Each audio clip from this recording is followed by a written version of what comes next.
I'm appearing 501 on behalf of the petition. I'm being led by Mr. Hiru Advani through VC Malaz. Mr. Advani will be appearing through VC. All right.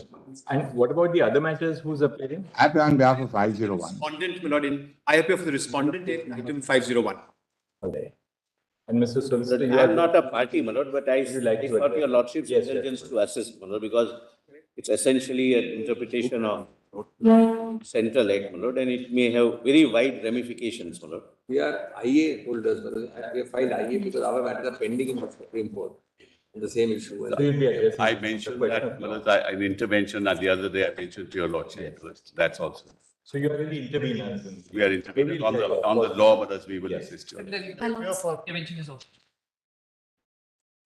So should we begin with Mr. Hiru Advani then? I appear for the respondent. Taken us all by surprise. But let's start with Hiru Advani. Is there Only one thing, my lord, just to know, my lord, on Yeah. behalf of everyone. Would your lordship consider beginning with the questions which are formulated in two reference orders? Or would your lordship like to frame questions, my lord, which are a little more focused, my lord, and thereafter start? Because this may have, my lord, ramifications. And we would also, my lord, like to assist your lordships in a manner that nothing is left. right? Also, brothers, we need a little time to truly assist your lordship. It's not something that we can commemorate. But the main matter now, Mr. Advani is ready because he's been clamoring for this the matter. He's His come- clamor can wait. Let's at least while. start. I mean, we have broken up. There's multiple benches which have broken up. So we get started at least. Let Mr. Advani will take a little time of his own to initiate. Well, that's Mr. okay. Advani, how long are you going to take? My lord, I'll take an hour to hour and a half, my lord. That means we're. Here, Mr. Advani, then we can see. And may I just start with the facts of our case, my lord, because that is completely relevant. May I? There are 4 agreements. Yeah. There are 4 agreements.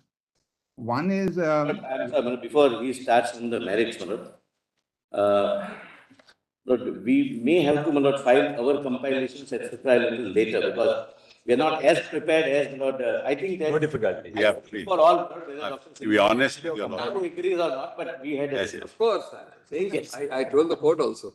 My lords, on Dr. Singh's intervention, my lords, his intervention is coming up for the first time. I'm of the opposite side. I was served only yesterday. I'm completely caught unaware, and the stand that's taken in the intervention is wholly contrary to their stand in the main dispute, my lord. So, my lords, with respect. But we are not going to go into the individual facts at all. So long as we have assisted My the lords, law. intervention may not be allowed. Dr. Singh may address on the question of law because the intervention, my lords, is a long intervention with fact. Whether bureau controls requires reconsideration. That's all. In what circumstances, both the orders are comprehensive, covers all the judgments on the field and formulates the question. Fair enough, Who is fair it enough. short? We all just need a Considering little my time. section- brothers, to assist. That's nothing more. We just need a little time to fully assist. That's all. We're being Yes. honest with your lordships, brother.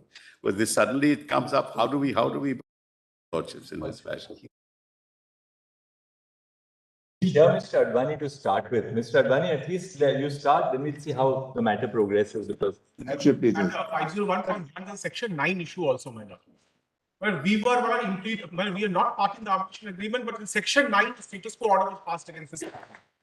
We are not going to, Not in the facts, but in we are individual. going to deal only with the issue of law and then send the matters back before the concerned bench. And may I make this request while he addresses your lordships? Brothers, your lordships will give us some time, brothers, to come back. We'll to see, your we'll see what let Mr. Advani at least open. Yes, Mr. Advani, let's start with. And mine is a section 11 application. May I just briefly tell you the facts to show how both the parties are concerned and are deeply involved with the contract itself. Now, the first issue is that there were 4 contracts between the parties. One is the software license agreement, sub-license agreement. One is the general terms and conditions of contract. And there are 2 forms for actually carrying out the order. So may I just first and foremost take your lordship to the agreement itself for the software license, my lord.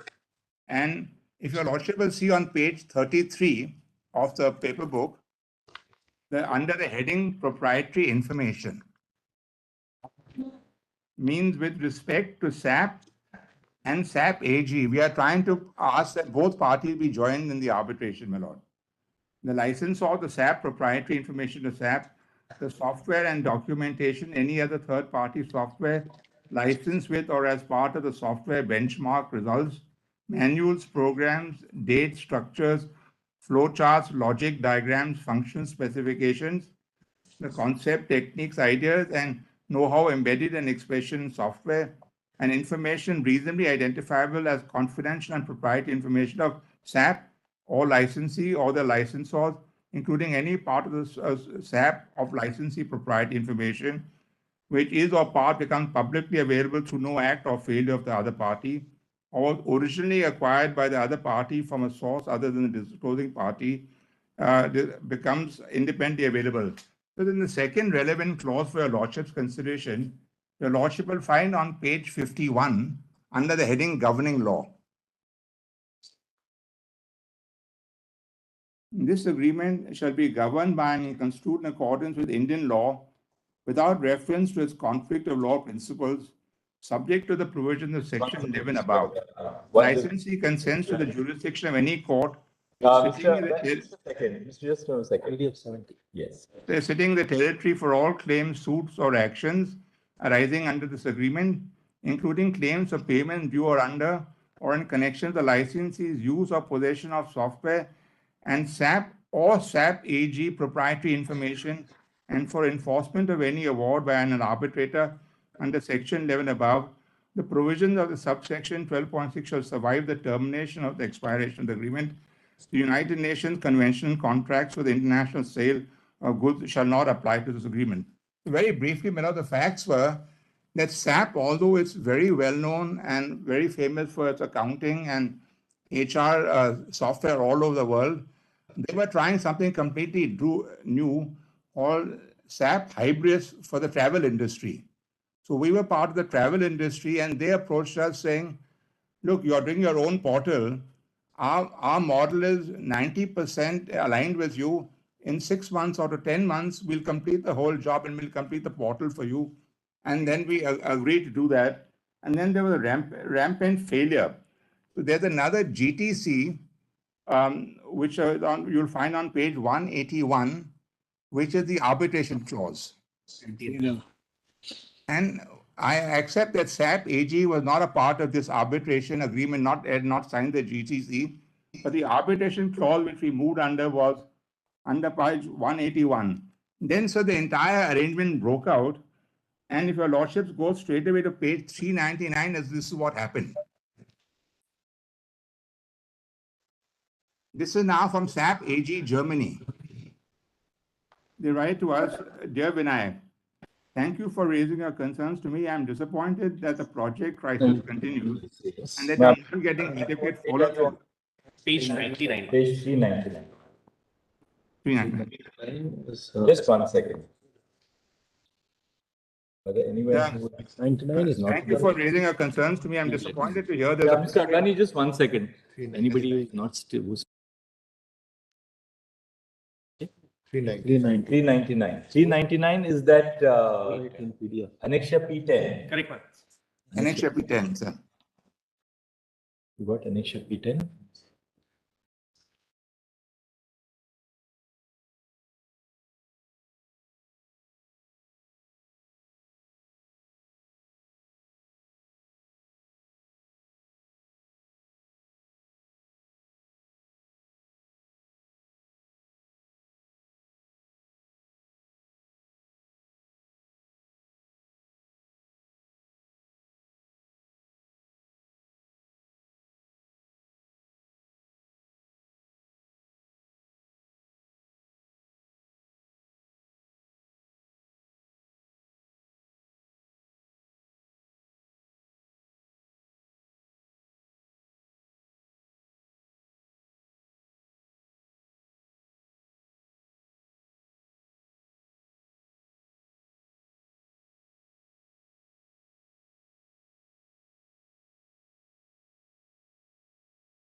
Sir, you have it, sir. May I go ahead?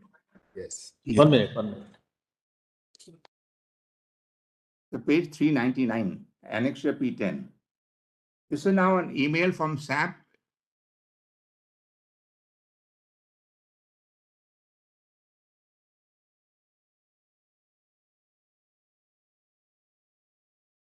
Yes. Yeah, this is an email from SAP AG now. SAP Germany gets involved now. Dear Vinayak, thank you for raising your concerns to me. I'm disappointed to hear that the project crisis continues and they're not going to get adequate follow-through. The SAP team, not just SAP India, is committed to getting an outcome for you and achieving success with the project. With this viewpoint, we will take the following immediate actions. Assign an escalation manager on site, Suresh Srinivasan, who's from SAP Singapore, to drive transparency on the core issues and expose the root cause of failure points. Suresh is on site now and will continue. The war room is fully satisfied with the right expertise. We will also arrange for global experts to assist the team on the ground. And I've asked the team to ensure that I'm getting regular status reports on the progress. Reinstance strong governance produces regarding steering committee meetings. Mark Hetler is on point and will be your executive sponsor. Mark will be in India next week. Deliver credible plan for solution delivery and audit requirement to ensure all components are part of the solution delivery plan. I have asked Mark Hetler to take executive ownership of delivery of the project, supporting the team on ground in any way they can. Note that Mark reports to Michael Verhoeven, who is the newly hired SVP for SAP's Digital Business Services division in APJ, and he will also be glad to support you moving forward. Rest assured that SAP will be open and transparent on the project. It is moving from you from a position of trust to a position of certainty. Meanwhile, I will monitor the progress of your project and thank you for reaching out to me. And best regards, Michael Klein-Meller. There's a series of correspondence after that. I can take your lordship to all of them. But basically, SAP Germany then takes control of the project entirely and says, we will deliver the project. Then the project fails. And what happens is the contract is termed, there's all a large number of correspondence from SAP Germany taking total control and saying, we are responsible for delivery, we will do the best we can. Whatever happens, the project does fail, and SAP India starts the arbitration against us. Arbitral tribunal is appointed, and we make a Section 16 application before the arbitral tribunal that, look, you can't do the arbitration only under the GTC. There are 4 agreements involved, so this arbitration should be dismissed, and SAP AG under the terms of Chloro Control should also be made a party, because apart from the license fee that we are paying, we're also claiming loss of profits, which is a large amount. So this arbitration was going on and the company went into bankruptcy. So after the bankruptcy, there was a moratorium and that arbitration ended. Then the resolution professional instructed us to start an arbitration, and we started the arbitration against SAP India and SAP Germany, both of them. And that was the Section 11 application that was before the court when it was considering whether or not then Justice Ramana judgment came saying that I have some doubts on this group of companies doctrine and it should go before a larger bench. And so with all due respect, if we can have a look at Justice Suryakant's judgment, although he was in a minority. Let's see the differing judgment first, and then we will look at Justice Suryakant's judgment, because Justice Suryakant says there is no reason for evidence. Sorry, what is it? Yes, sir. And he, sir, but the main thing is he goes through all the details. It's 9:29. Then Justice Suryakant explains in some details of why he thinks that the group of company doctrine is valid. If you go, sir, to Justice Ramana's judgment, I'm not going to take your lordship through the facts of the case because I've explained to you what has happened already. The facts are only to give us a little flavor of it all, that's all. Yes, sir. So that SAP India started the arbitration and we went for Section 16 application saying that arbitration not maintainable. because you have to have an arbitration under all the 4 agreements, and SAP Germany is a necessary party to this entire thing, because SAP had, Germany had taken over the project totally itself. So, and that project anyway, because it went, because the bankruptcy, that arbitration stopped. So let's look at now the referral order, and we can look at the referral order. If you have all of you the PDF pages, the referral order is at PDF page 863.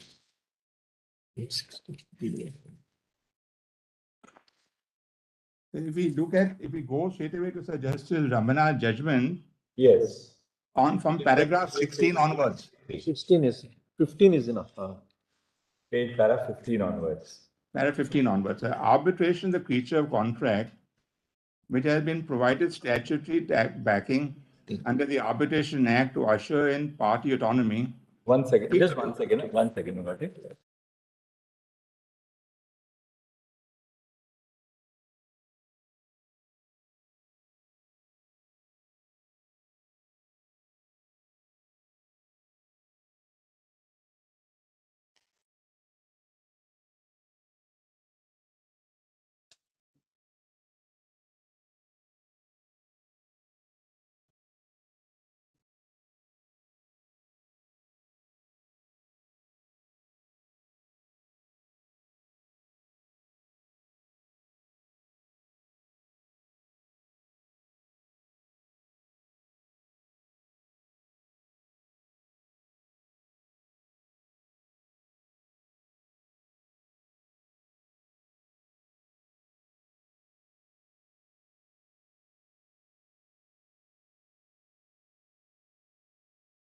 So may we ask paragraph 15, sir? Yes. Jamshid, you got it? Yes. The arbitration is the creature of contract, which has been provided statutory backing under the Arbitration Act to usher in party autonomy, quick disposable, and an efficacious remedy or alternative remedy. Arbitration has been a great boon for Indian jurisprudence, wherein numerous cases have been methodically dealt with us in an effective manner without taking the meandering course of litigation before courts. One of the most challenging areas of arbitration practice, both theoretical and practical, relates to multi-party and multi-claim proceedings. Usually, arbitration involves parties who explicitly entered into the arbitration agreement or parties with successor interests in claiming under them in some cases. It happens that third parties are bound by an arbitration clause by tacit consent, etc. Doctrine of group companies is one such area which is utilized to bind third parties to an arbitration agreement. Theoretically, the policy of consideration of efficiency is argued to allow such joinders. However, until a legal basis of the same is provided, efficiency cannot itself be the sole ground to bind a party to an arbitration. May I just say, Your Lordship, please, is that we have the argument really in substance is not that this is only for the sake of efficiency. The real substance of the argument is there has been a tacit consent to the arbitration agreement itself. There's an implied consent or a tacit consent to the arbitration agreement based on the facts. Just like in our facts I showed you, SAP Germany came and took over the whole project and say we are running it. And therefore we say SAP Germany or parties that actually not only with implied consent or tacit consent or by conduct actually are running the project, that's how they are brought into the arbitration. And the substance of that is also based on the New York Convention and our Section 7 of the Arbitration Act, which I will come to. The Section 7 of the Arbitration Act defines an arbitration agreement. This is paragraph 18. Section 7 of the Arbitration Act defines an arbitration agreement being a creature of contract. The realm of arbitration is one of consent. The bare reading of the aforesaid provision indicates that the parties must reduce the intention to submit their existing or future disputes to arbitration in writing. The statute does not mandate a particular form of an arbitration agreement. The intention of the parties can be inferred from the exchange of letters, telex, telegrams, and even electronic means. The existence of the arbitration agreement can be deduced once it's ascertained that the parties were ad idem, either through a contract, conduct or correspondence, see so and so. Therefore, the question of the extension of the arbitration agreement to non-signatory necessarily also involves the question of extension of the scope and effects of the jurisdiction of the arbitral tribunal over such companies. Would your lordship just see section 7 for one moment, Milord? Section 7 of the Arbitration Act. Yes.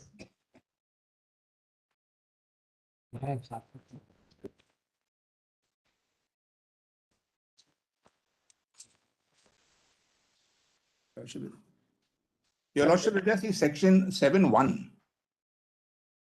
In this part, the arbitration agreement means an agreement by the parties to submit to arbitration all or certain disputes which have arisen or which may arise between them in respect of a defined relationship, whether contractual or not.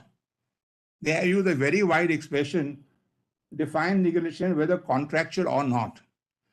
So there's a clear implied term there that if the parties are involved in the contract, then whether they are signatories to the contract or not will be secondary, because they say whether contractual or not in our section 7. So then going back to the judgment again, if we go back to paragraph 19, the doctrine can be clearly stated to have originated in Dow Chemical France versus Isover versus Saint-Gobain. In Dow Chemical, it was the subsidiaries of Dow Chemicals which initiated the arbitration proceedings against Isover. In that case, Isover objected to the basis on which the subsidiaries of Dow Chemicals chose to arbitrate without some of them having entered into valid arbitration agreement with Isover. The tribunal, while disregarding the contention of Isover, held that Dow Chemical groups operated as a single economic reality, and thus non-signatories were also bound by the arbitration agreement. We may note that the Dow Chemicals case relied to a situation where a non-signatory did not resist arbitration. Thereafter, they wished to join an arbitration already initiated by its affiliates. The effect of this position has not been evaluated in any precedents of this court and needs to be examined. With all due respect, all chlorocontrol, etc., are all based on the Dow Chemicals. They've all examined this, and they've examined this at some length, and then come to the conclusion of implied consent. The first case which we dealt with is group of company doctrine during domestic arbitration. So, Sukanya, since Section 8 has been now amended, I shall lordship, I will not trouble with Sukanya judgment, because now chlorocontrol has overtaken it, and so is the amendment to Section 8. If your lordship goes straight away to paragraph 21, the next important case which dealt with the group of companies doctrine was chlorocontrol's case. The court at the outset acknowledged that there were various schools of thought when it came to the doctrine and arbitration jurisprudence. It was this content that the court had to formulate an opinion to provide a best fit for the doctrine of Indian jurisdiction under Part 2 of the Arbitration Act. As many foreign parties involved, the court had to invoke Section 45 of the Arbitration Act and for appointment of an arbitrator. Section 45 of the Arbitration Act stood as under 45. Power of judicial authorities to refer parties to arbitration. Notwithstanding anything contained in Part 1 of the Civil Procedure Code, 1908, a judicial authority, when seized of an action in a matter in respect of which parties have made an agreement referred to in Section 44, shall, at the request of one of the parties or any person claiming through or under him, refer the parties to arbitration unless it finds that the said agreement is null and void, inoperative, or incapable of being performed. The court compared Section 45 of the Arbitration Act to Article 2 of the Juncitral Model Law and formulated the following ingredients for a judicial authority to examine at a referral stage. Does the arbitration agreement fall under the scope of the convention? Is the arbitration agreement evidence in writing? Does the arbitration agreement exist, and is it substantially valid? Is there a dispute? Does it arise out of a defined legal relationship, whether contractual or not? And did the parties intend to have this particular dispute settled by arbitration? Is the arbitration agreement binding on one of the parties to the dispute that is before the court? Is this dispute, not one of the parties, or on the parties, both the parties, is this dispute arbitrable? The court noticed distinction in the language under Section 45 and Section 8 of the Arbitration Act in the following manner. Product control so and so. We have already noticed that the language of Section 45 is at a substantial variance to the language of Section 8 in this regard. In Section 45, the expression any person clearly refers to the legislative intent of enlarging the scope of the words beyond the parties who are signatories to the arbitration agreement. Of course, such applicant should claim through or under the signatory. Once this link is established, then the court shall refer them to arbitration. The use of the word shall would have been given its proper meaning and cannot be equated to the word may as liberally understood in common parlance. The expression shall in the language of 45 is intended to require that the court would necessarily make a reference to arbitration if the conditions of the provision are satisfied. To that extent, we find merit in the submission that there is a greater obligation upon the judicial authority to make such a reference than it is in comparison to the 1940 Act. However, the right to reference cannot be construed to be strictly indefensible right. One can claim the reference only upon satisfaction of the prerequisites in sections 44 and 45, read with the Schedule 1 of the 1966 Act. Thus, is it a legal right which has its own contours and is not an absolute right free of any obligation stroke limitation.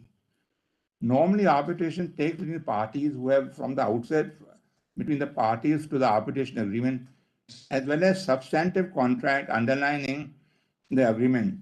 But it does occasionally happen that the claim is made against or by someone who is not originally named as the party. These may create some difficult situations, but certainly they're not absolute obstructions to law, the arbitration agreement. Arbitration thus could possibly be between a signatory to an arbitration agreement and a third party. Of course, heavy onus lies on that party to show that in fact and in law, it is claiming through or under the signatory party as contemplated under Section 45 of the Act. Just to deal with such situations illustratively, reference can be made to the following examples in law and practice of commercial arbitration in England. By Sir Michael Muscle, the claimant was in reality always a party to the contract, though not named in it.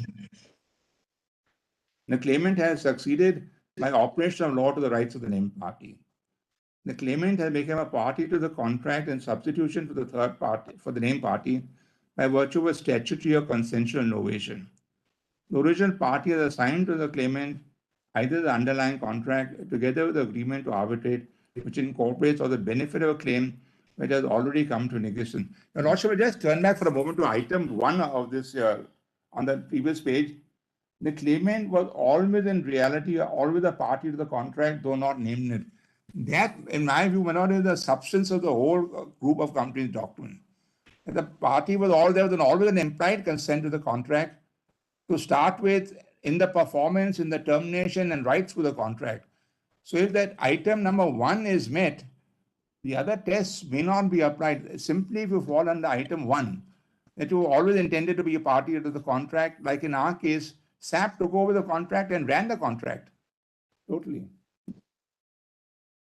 These are other 3 methodologies are a little bit separate from the first one. The first one is the dominant feature. From the above, it is clear that the court was of the firm opinion that there must be a legal relationship between the non-signatory party to the arbitration agreement. One second.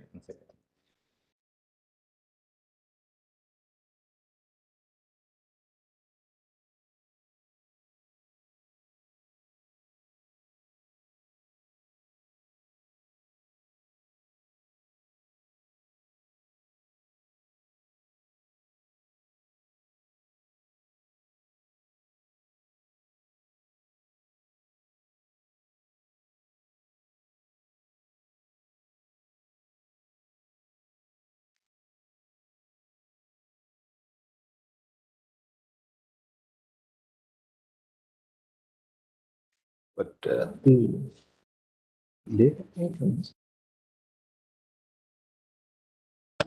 a contract like this, where the party based in Germany had actually taken over, what prevented the parties then to have also entered into an agreement? Because now you're relying that claimant was in reality always a party to the contract, although not named in it. Why should such confusion remain, and then we have to go into the doctrine of to sort of invoke arbitration. So I agree. So in an ideal situation, a separate contract should have entered into. But we are not in an ideal situation. We're in a situation where both parties recognize clearly that SAP Germany will come and support the contract. And they factually came, they brought their people and actually tried to perform the contract. So I agree, in an ideal situation, there could have been another contract. I'm not suggesting otherwise. But we are coming to a situation where they obviously impliedly consented to the entire agreement. Otherwise, how would they participate in it? They did not participate gratuitously, they were paid for it. All right, let's go ahead and see what else. You are in para 24, is it?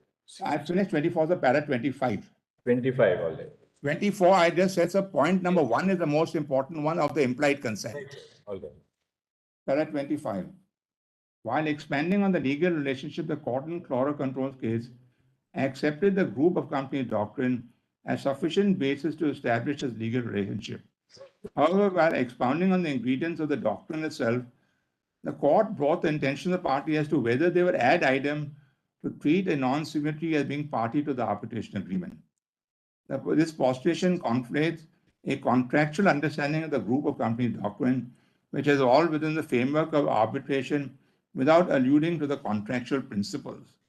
So I'll just, again, once I pause here for a moment, say they do allude to the contractual principles because they say there's an implied consent. It's not that they do not ignore the contractual principle. They say they only became party because of an implied consent. All right. On the one hand, this court reduced the threshold of arbitration being a consensual affair. On the other hand, the doctrine of group companies is transport on requirements under contract law to bind a party to an arbitration. An attempt was made by the court to find a basis for the reading of the group of company doctrine within the language of Section 45 of the Arbitration Act in the following manner. Having examined both the above stated views, we are of the considered opinion that it will be on the facts of a given case that would act as a precept to the jurisdictional forum as to whether any stated principle should be adopted or not. If in the facts of a given case it is not possible to construe the person approaching the forum as a party to the arbitration agreement or a person claiming through or under such a party, then the case would not fall within the ambit and the scope of the provisions of the section, and it may not be possible for the court to permit reference to arbitration at the behest of or against such a party. We have already referred to judgments of various courts that state that arbitration should be possible between signatories to an agreement and a third party. Of course, heavy onus lies on the party to show that in fact and in law, it is claiming that under or through a signatory basis or contemplated under Section 45 of the 1966 Act. And 28, it is interesting to note that the court discussed some judgments from the United Kingdom in this regard. In Jusser Reda v. so-and-so, the court interpreted the term claiming through or under while staying a case against a company that was neither a party nor privy to an arbitration agreement. Here, the non-signatory was a fully owned subsidiary. And its parent company was a signatory to the arbitration agreement. The subsidiary had claimed that it had a right to sell patented articles which it had obtained from the parent company because the parent company had ordered the sale of the patented articles. A stay on the litigation was granted, but the court concluded that the subsidiary was claiming through or under the parent company. This meant that if the parent company was entitled to, under the license agreement, to sell the articles, then the same right flowed to the subsidiary company as well. Although this case did not explicitly indicate the acceptance of the group of company doctrine under the English law, the wordings can only be said to have left door open to the possibility of such inclusion. In any case, the court in the City of London versus Sancheti overruled the Swift case. So I'll just pause here for a moment. I can take you to that judgment if you want. The facts are so different in that case, number one. And they considered both possibly. They said, if it is overruled, this is the result. Even if it is not overruled, the same result follows on the facts of that case. They also go through theory that if the contract is not overruled, then also the same result will follow. So they did consider both possibilities. In any case, in the Court of Appeal versus City of London versus Sancheti overruled the Euclid case. It does not do so in terms of it, only it considers both possibilities. the court pronounced was a mere legal or commercial connection is insufficient. In essence, the restricted phrase claiming through or under to only those third parties who assert their right on the basis of rights of a signatory to an arbitration agreement. They noticed that this court in Cloro Control, while observing both cases as persuasive, however, does not provide reasoning in favor of one interpretation or the other in the following manner. I'm happy to take you to Cloro Control, where the reasoning is provided in terms, where they say that it is because of an implied consent. They say so in terms, not just because of claiming through, but it's because of an implied consent. In Russell versus Searle, the court held, the argument does not admit of such elaboration. But I see no reason why these words in the act should be construed so narrowly as to exclude a wholly owned subsidiary company claiming as here a right to sell patented articles which it has obtained from and has been ordered to sell by its parent. Of course, the arbitration proceedings so decide, it may eventually turn out that the parent company is at fault and not entitled to sell the articles in question at all. And if so, the subsidiary company will be equally at fault. But if the parent is blameless, it seems only common sense that the subsidiary should be equally blameless. The two parties and their actions to, in my judgment, so closely related on the facts in this case that we right to hold that the subsidiary can establish that it is within the purview of the arbitration clause on the basis that it is claiming through or under. The parent to do so would in fact be doing what ultimately held to be wrongful or not. However, the view expressed by the Court of Russell does not find approval of the Court of Appeal and City of London versus so-and-so. In para 34, it held that the view in Russell need not be followed and stay could not be obtained against a party to an arbitration agreement or a person claiming through under such an agreement as mere local or commercial connection is not sufficient. But the Court of Appeal hastened to add that in cases such as one of Mr. Sanchez, the Corporation of London was not a party to the arbitration agreement. So this was a bilateral investment treaty involving the City of London. So there were a whole lot of other issues involved there. But the relevant party in the United Kingdom government, the fact that in certain circumstances the state may be responsible under international law on the acts of one of its local authorities or may not have to take legal steps to address wrongs committed by one of the local authorities does not make the local authority a party to the arbitration agreement. Now, the facts here are so different that they are not comparable to Cloro Control. This court ultimately concluded that Sukanya holding was not applicable for interpreting Section 45 of the Arbitration Act. The ratio of Sukanya holdings was restricted to the arbitration on the Part 1 of the Arbitration Act as such. It may be noted that following the ratio of Cloro Control, the 246 Law Commission report recommend amendment to Section 21H and 8 of the Arbitration Act to modify the definition of party under Part 1 of the Arbitration Act to a party to an arbitration agreement or any person claiming or through under any such party to cure the anomaly pointed out by this court in Cloro Control's case. The relevant observation, the 246 Law Commission report are stated below.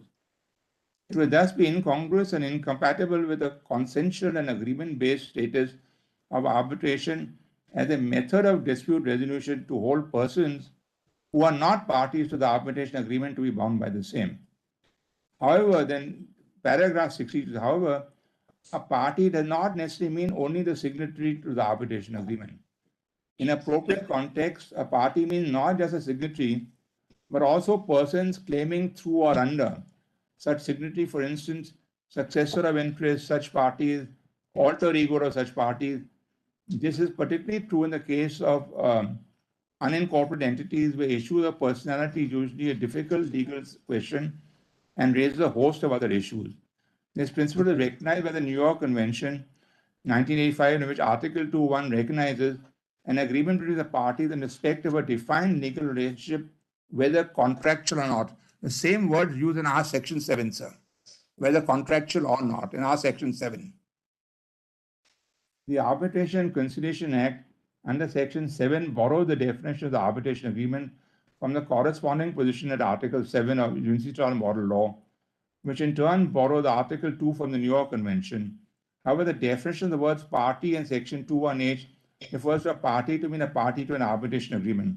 This cannot be read restrictively to imply a mere signatory to an arbitration agreement. Since there are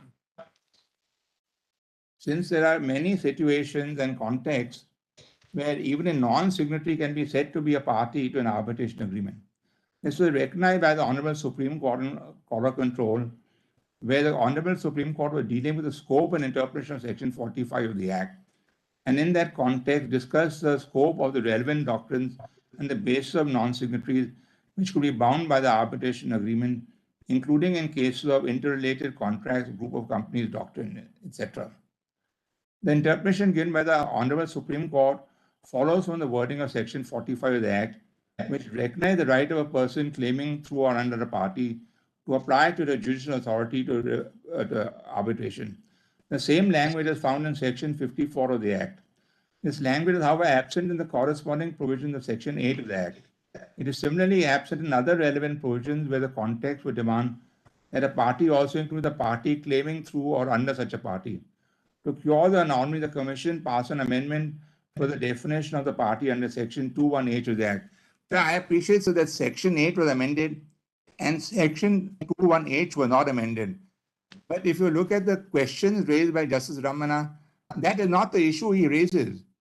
He does not say that the fact that another party can be made party in arbitration because 21H was not amended.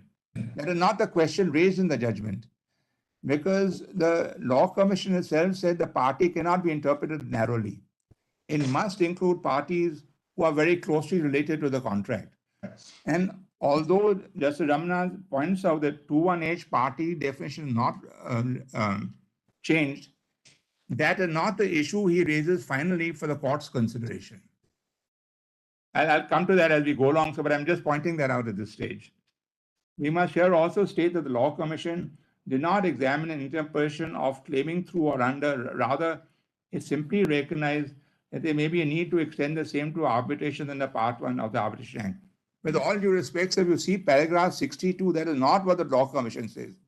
The Law Commission says, in many circumstances, the party will include parties involved in the contract, and more or less saying it does not require amendment. That is what the Law Commission feels. It feels that in many circumstances, the party does not have to be recommended, has to be defined narrowly. In pursuant to the amendment recommended, the legislature amended the, I'll not take you to the column, but Section 8 was amended and Section 2 was not amended. If we go then to paragraph 34,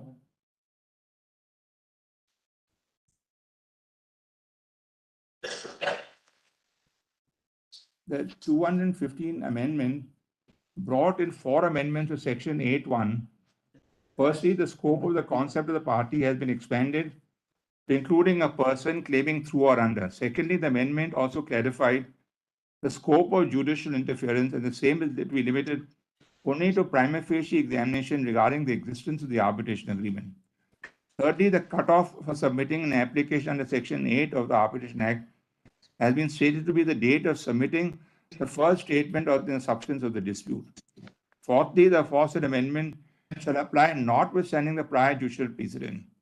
However, it may be observed that the Parliament has not carried out any amendment to Section 21H of the Arbitration Act. The impact of the absence of such amendment needs to be clearly examined by this court. This has created anomalous situations wherein potentially a party claiming through or under could be referred to an arbitration but would not have the right to seek relief under Section 9 of the Arbitration Act. This is merely an illustrative example to indicate a potential anomalous situation.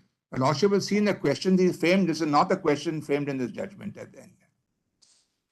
In Amit versus Lalchand Shah versus Rishabh Enterprises, this court had to deal with a case wherein 4 parties had executed 4 agreements for the single purpose of commissioning a photovoltaic solar plant in Uttar Pradesh. A division bench of the court treated the contracts as interconnected. Although the parties were different, yet the agreements were effectuated in light of a single commercial project. Therefore, the court applied the amended Section 8.1 of the Arbitration Act and extended the arbitration to non-signatories and opined that the dispute could be resolved only by referring all the 4 agreements to the parties therein to the arbitration. The court observed then by Section paragraph 9, The parties to the agreement, namely Rishabh and Jui India, equipment and material supply agreements, engineering, installation and commissioning contract, and the parties to sale purchase agreement between Rishabh and Aston Field are one and the same as that of the parties in the main agreement, namely equipment lease agreement. All the four agreements are interconnected. This is a case where several parties are involved in a single commercial project, solar power at Dongri, executed through several agreements, contracts. In such a case, all parties are to be covered by the arbitration clause in the main agreement, equipment lease agreement.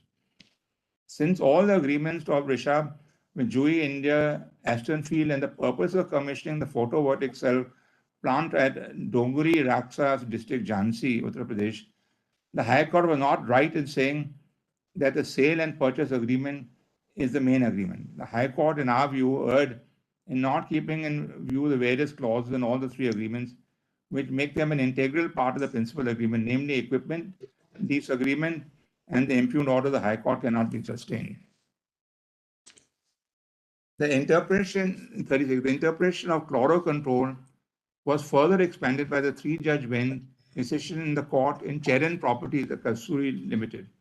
In that case, the court interpreted Section 35 of the Arbitration Act to enforce an award against a non-signatory, even though it did not pass with it.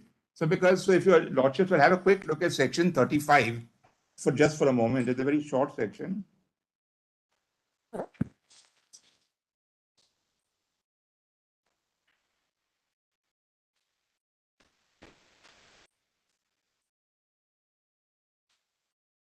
My lords have Section 35. Yes. Eligibility of arbitral awards. Subject to this part, an arbitral award 35. Finality.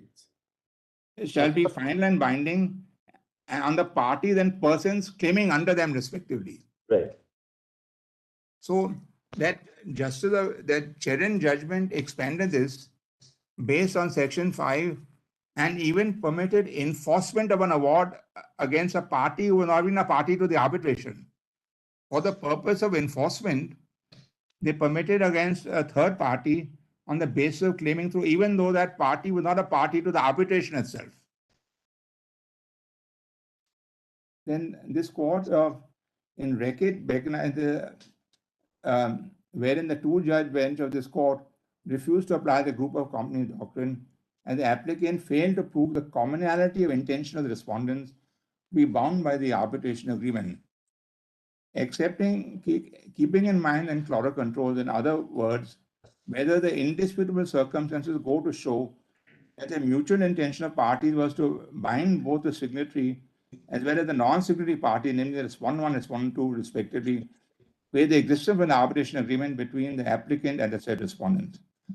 Thus, respondent number 2 was neither a signatory to the arbitration agreement, nor did it have any causal connection to the process of negotiations preceding the agreement. So there are findings of fact that the second party was not involved in the contract itself at all. So you can't simply join it on the basis of group of company document because the companies are related or something. They must be involved in the actual performance of the contract. So here the finding of fact was the agreement nor did have any causal connection with the process of negotiations preceding the agreement or the execution whatsoever. The main plank of the applicant that Mr. Frederick Renders was acting for and on behalf of respondent number 2 and had the authority of respondent number 2 collapses, then it must necessarily follow that respondent number 2 was not a party to the said agreement, nor had given assent to the arbitration agreement. In the absence thereof, he and respondent number 2 happens to be a constituent of the group of companies, which respondent number 1 is also a constituent, that will be of no avail. So they say very clearly that just you can't blindly apply the group of companies document. The parties must have a natural connection with the contract. They must be involved in the performance of the contract or negotiation of the contract or in some manner involved. Not simply that they're part of the same group. I won't trouble you with the rest of that paragraph because that's a finding of the court then that on finding the fact. If we go to the next paragraph, my lord, go to para 35. In the division bench of the court in Mahanagar telephone number, Telegram Nigam was a Canara Bank, it is observed that the group of company document can be utilized to bind a third party to an arbitration if a tight group corporate structure constitutes a single economic reality existed. The court held as under. The circumstances in which a group of companies doctrine could be invoked bind the non-signatory affiliate of a parent company or inclusion of a third party to an arbitration. If there's a direct relationship between the party which is a signatory to the arbitration agreement, direct commonality of the subject matter, the composite nature of the transaction between the parties, a composite transaction refers to the transaction which is interlinked in nature or where the performance of the agreement may or may not be feasible without the aid, execution, the performance of the supplementary or ancillary agreement for achieving the common object and collectively having a bearing on the dispute. The group of company document has also been invoked in cases where there's a tight group structure with strong organization and financial links so as to constitute a single economic unit or a single economic reality. In such a situation, signatory and non-signatories have been bound together under the arbitration agreement. This will apply in particular when the funds of one company are used financially to support or restructure other members. So, sir, what they're saying is that not merely because you're part of the same group, you must be involved in a transaction in some particular way, then apply the group of company document, not just blindly because the companies are associated with each other in some manner or the other. You may notice that these cases have been decided by the court without referring to the ambit of the phrase claiming through or under occurring under Section 8 of the Arbitration Act. That is based on the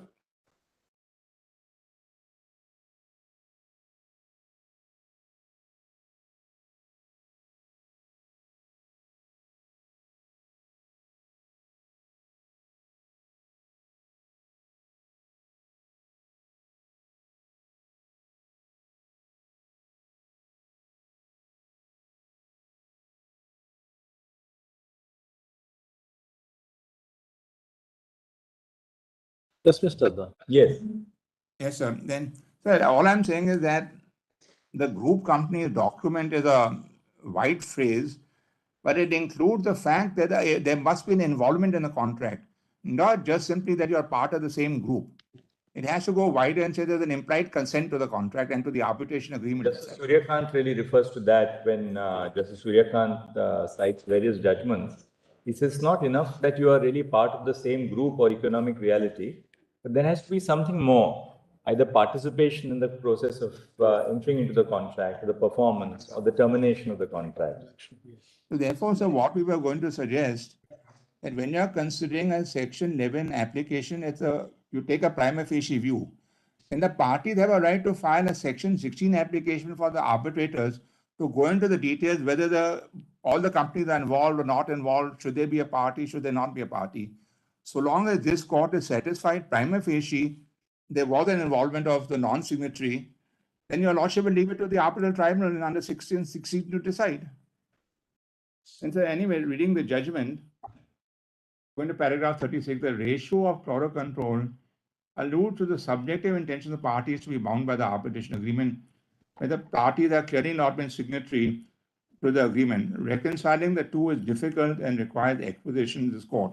So the Law Commission itself felt that way when they said, although the word party, even that word party should be read broadly to include all parties participating in the contract or involved in the contract and should not be restricted only to the signatory of the agreement. That is why Section 2 ultimately did not get amended. In fact, Justice Ramana's judgment does not refer to the decision in ONGC, though Justice Suryakant takes note of the ONGC judgment. Yes, I appreciate that. So I was going to come to that. But he takes note of the decision of ONGC and also the Cheran decision where there was an enforcement of the arbitration award against a non-signatory who were not participating in the arbitration itself. So that has been expanded very broadly, sir, after that. Yes, Mr. Advani. Paragraph 37, it may be noted that the doctrine as expounded requires joining of non-signatories as parties in their own right. This joinder is not premised on non-signatories claiming to or claiming under. Such a joinder has the effect of obliterating the commercial reality and the benefits of keeping subsidiary companies distinct. Concepts like single economic entity and economic concepts are difficult to be enforced as principles of law. So here, Justice Ramana says two different things. So he seems to indicate that if they are involved in the whole transaction, then it can make sense. But otherwise, they have separate judicial entities and therefore they should not be mixed up because that's the whole concept of having a separate judicial entity. The areas which are left open by court and court of control case has been created certain broad-based understanding of the doctrine, which may not be suitable and would clearly go against distinct legal entities of companies and party autonomy itself. The Fawcett exposition above case clearly indicates an understanding of the doctrine which cannot be sustainable in a jurisdiction which respects party autonomy. There's a clear need for having a relook at the doctrine and ingredients concerning the group of companies doctrine. So therefore, what Justice Ramana is suggesting that possibly this omnibus word group of companies may not be enough. There may be more explanation required. Were they impliedly consenting to the arbitration agreement or impliedly party to the arbitration itself? Just because they were a group of companies would not be sufficient. Internationally, the group of companies doctrine has been accepted in varying degrees in Swiss courts. UG do not recognize such a doctrine under Switzerland law. Our English court has observed as under. Mr. Hoffman suggested beguilingly that it would be technical for us to distinguish between the parent and subsidiary company in this context. Economically, he said they were one, but we are not concerned with the economics, but with the law. The distinction between the two is in law fundamental and cannot therefore be bridged. Similarly, in the case of Peterson's farm, an arbitral award was challenged when the claimant received damages on his behalf, as well as his group entities before the Queen's Bench division. The court partly set aside the award and stated the group of company document does not form part of English law. It further stated that the corporate structure exists in separate legal entities and a general agency relationship would defeat this purpose. The court held that in commercial terms, the creation of a corporate entity, a corporate structure is by definition designed to create separate legal entities for entirely legitimate purposes, which will often, if not mutually, be defeated by general agency relationship. So we'll come to that judgment. The facts are entirely different there, sir. The High Court, Australia, in Canning Research Laboratories, interpreted the phrase claiming through and under in the following manner. A person who claims through or under a party may be either a person seeking to enforce or a person seeking to resist the enforcement of an alleged contractual right. The subject of the claim may be either a cause of action or a ground of defense. Next, the proposition through and under convey the notion of a derivative cause of action or a ground of defense. That is to say, the cause of action or ground of defense derived from the party. In other words, an essential element of the cause of action or defense must be or must have been vested in exercisable by the party before the person claiming through or under the party can rely on the cause of action or ground of defense. So just again to put in perspective facts of my case, supposing the software that we were dealing with, hybrid software that was supplied by SAP India, failed. Can they say this is not our fault, it was the parent company fault? Because we had got a license from them from the software. So we have no responsibility, the parent company has the responsibility. So your lordship will consider the group of companies doctrine also in that context where there's a sub-license given out. A sub-license is given out, the party uses the sub-license and that sub-license fails.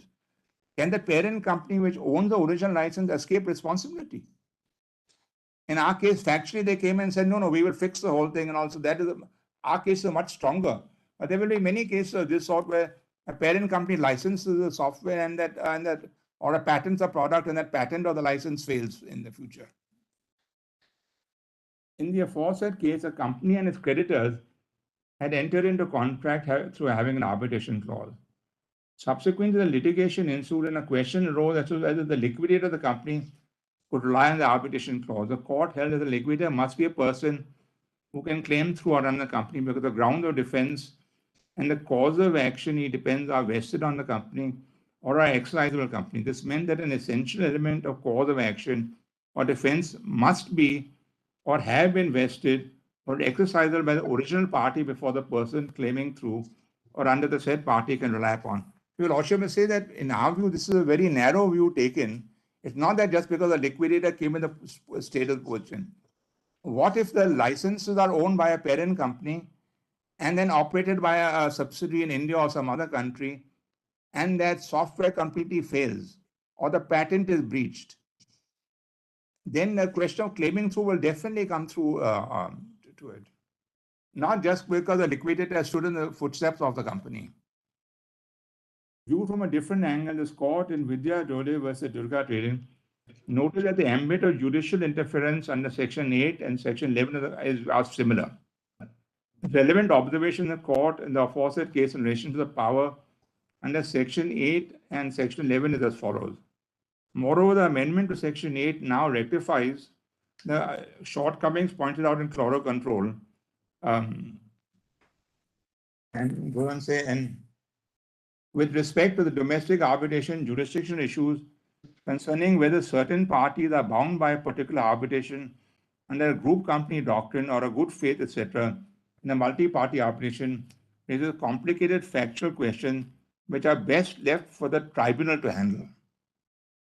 The amendment to Section 8 on this front also indicates a legislative intention to further reduce the judicial interference at the stage of reference. So the learned judge then says, please apply the same principle of Section 8 and Section 11 and leave these issues to the tribunal to consider.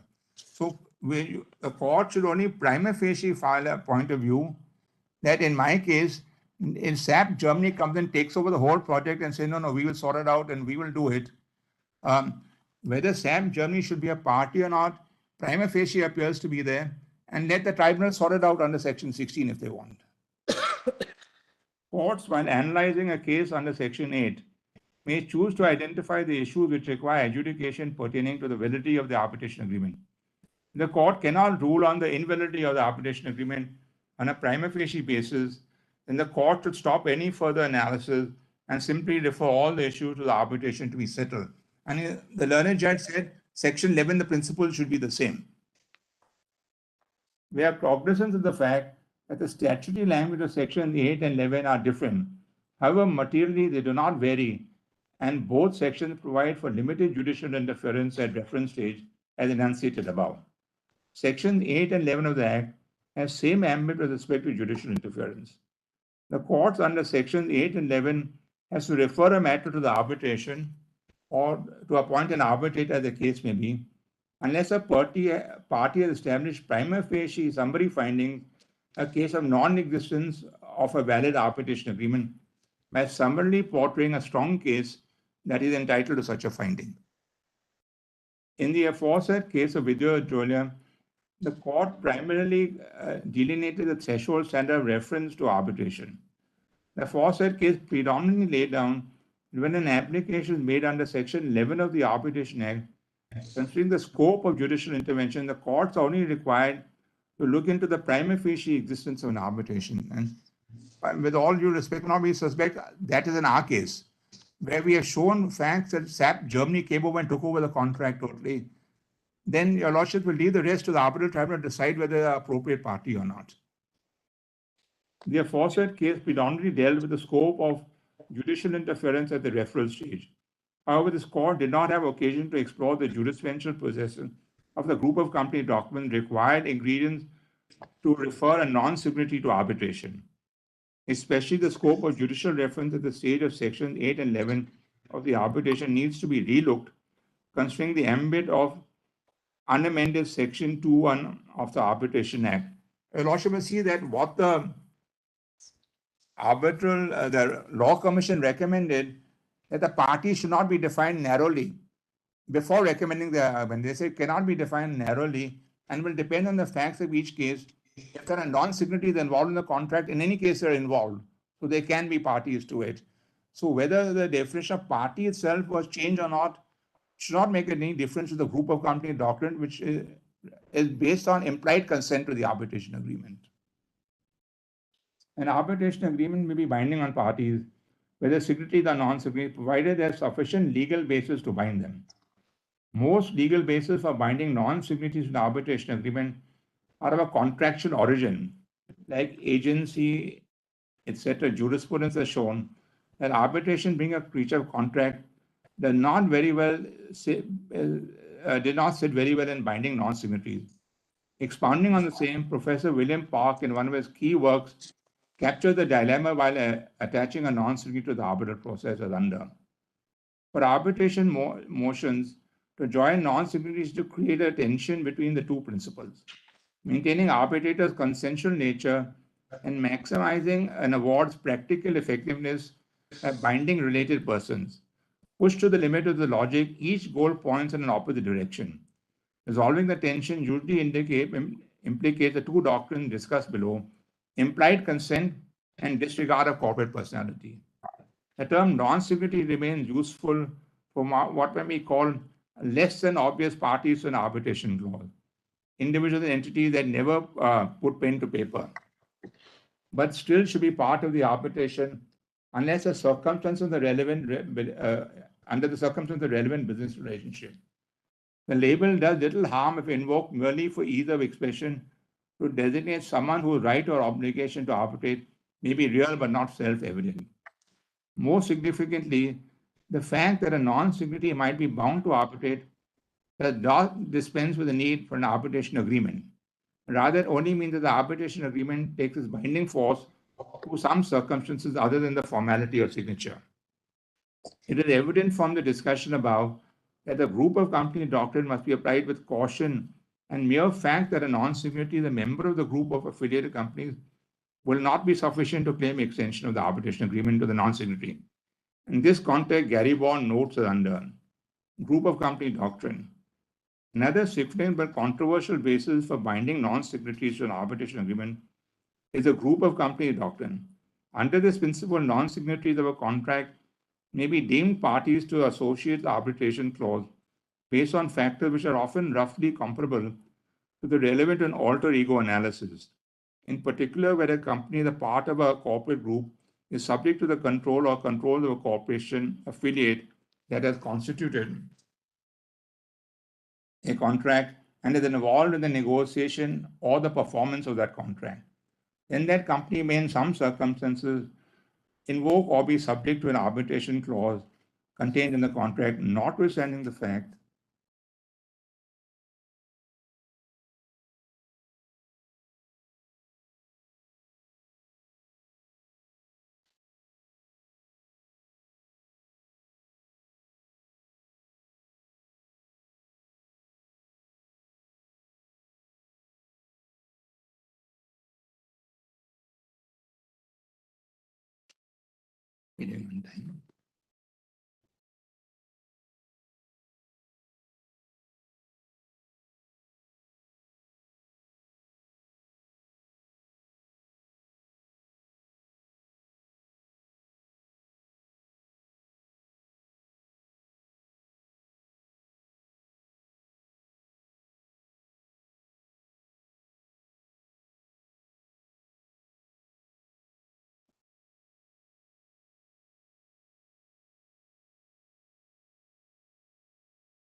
That City of London judgment.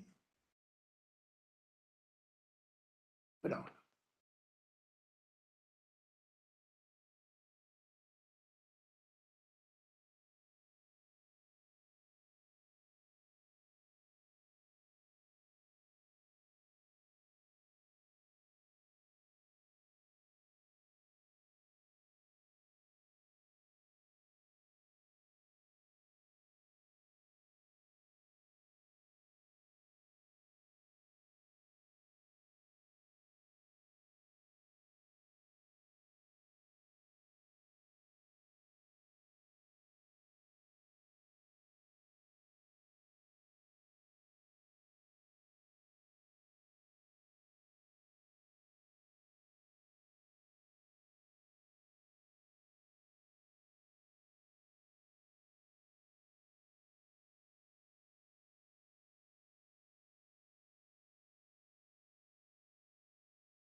Yes, yes, Mr. Yes.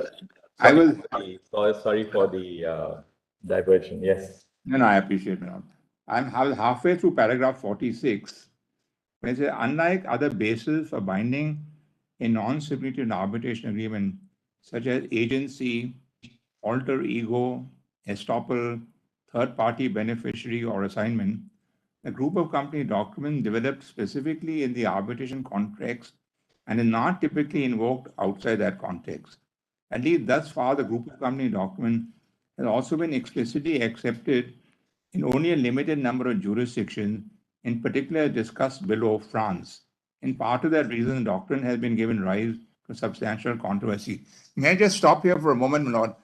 Although Justice Ramanan says it's only accepted in 2 countries, that appears to be factually incorrect. We have researched now that 20 countries using the Uncitral model of laws have accepted the group of companies doctrine. Although he says, Gary Bond in a footnote says only 2 countries have done it. Not with all due respect, that is entirely factually incorrect.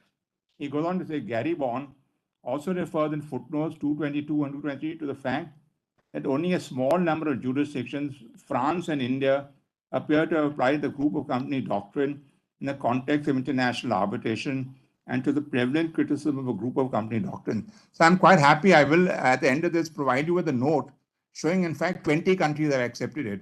France is not a unilateral model. 19 with a unilateral model have accepted it. And France, I've got one judgment also from Canada, one of Belgium, both of which have accepted it. So this is factually incorrect, what he is quoting Gary Bond's footnotes. Now, Mr. Advani, Yes. this acceptance by the other jurisdiction, Yes, is sir. it through a statutory enactment or just by operation in the understanding of the arbitration regime? Extending the arbitration regime, they are purely UNC, they have their arbitration act is a pure copy of the UNCTAD Model Act. Yes. And they've extended the group of companies doctrine the same way that India has done, and not by interpretation of a particular section, by the same concept of implied acceptance of the agreement. Right acceptance. Very well. This question of two countries only is, I think, factually incorrect. That's okay. Factually, it's incorrect. Yeah. It's in fact, as far as we've seen so far, 19 countries plus France, that's 20 countries. Then 47. In view of the aforesaid discussion, we feel it appropriate to refer the aspect of interpretation of claiming through or under as occurring in Appendix Section 8 of the Arbitration Act, where the doctrine of group of company doctrines to a larger bench provide clarity on the aspect. The law laid out in Cloro Control, supra, in cases following, it appears to have been based more on economics and convenience rather than law. This may not be a correct approach. The bench doubts the correctness of the law laid down in Cloro Control and cases following it. So with all due respect, it seems that the courts, when they've applied this, have applied this based on the fact there's been an implied consent to the agreement because those parties have actually participated in the contract.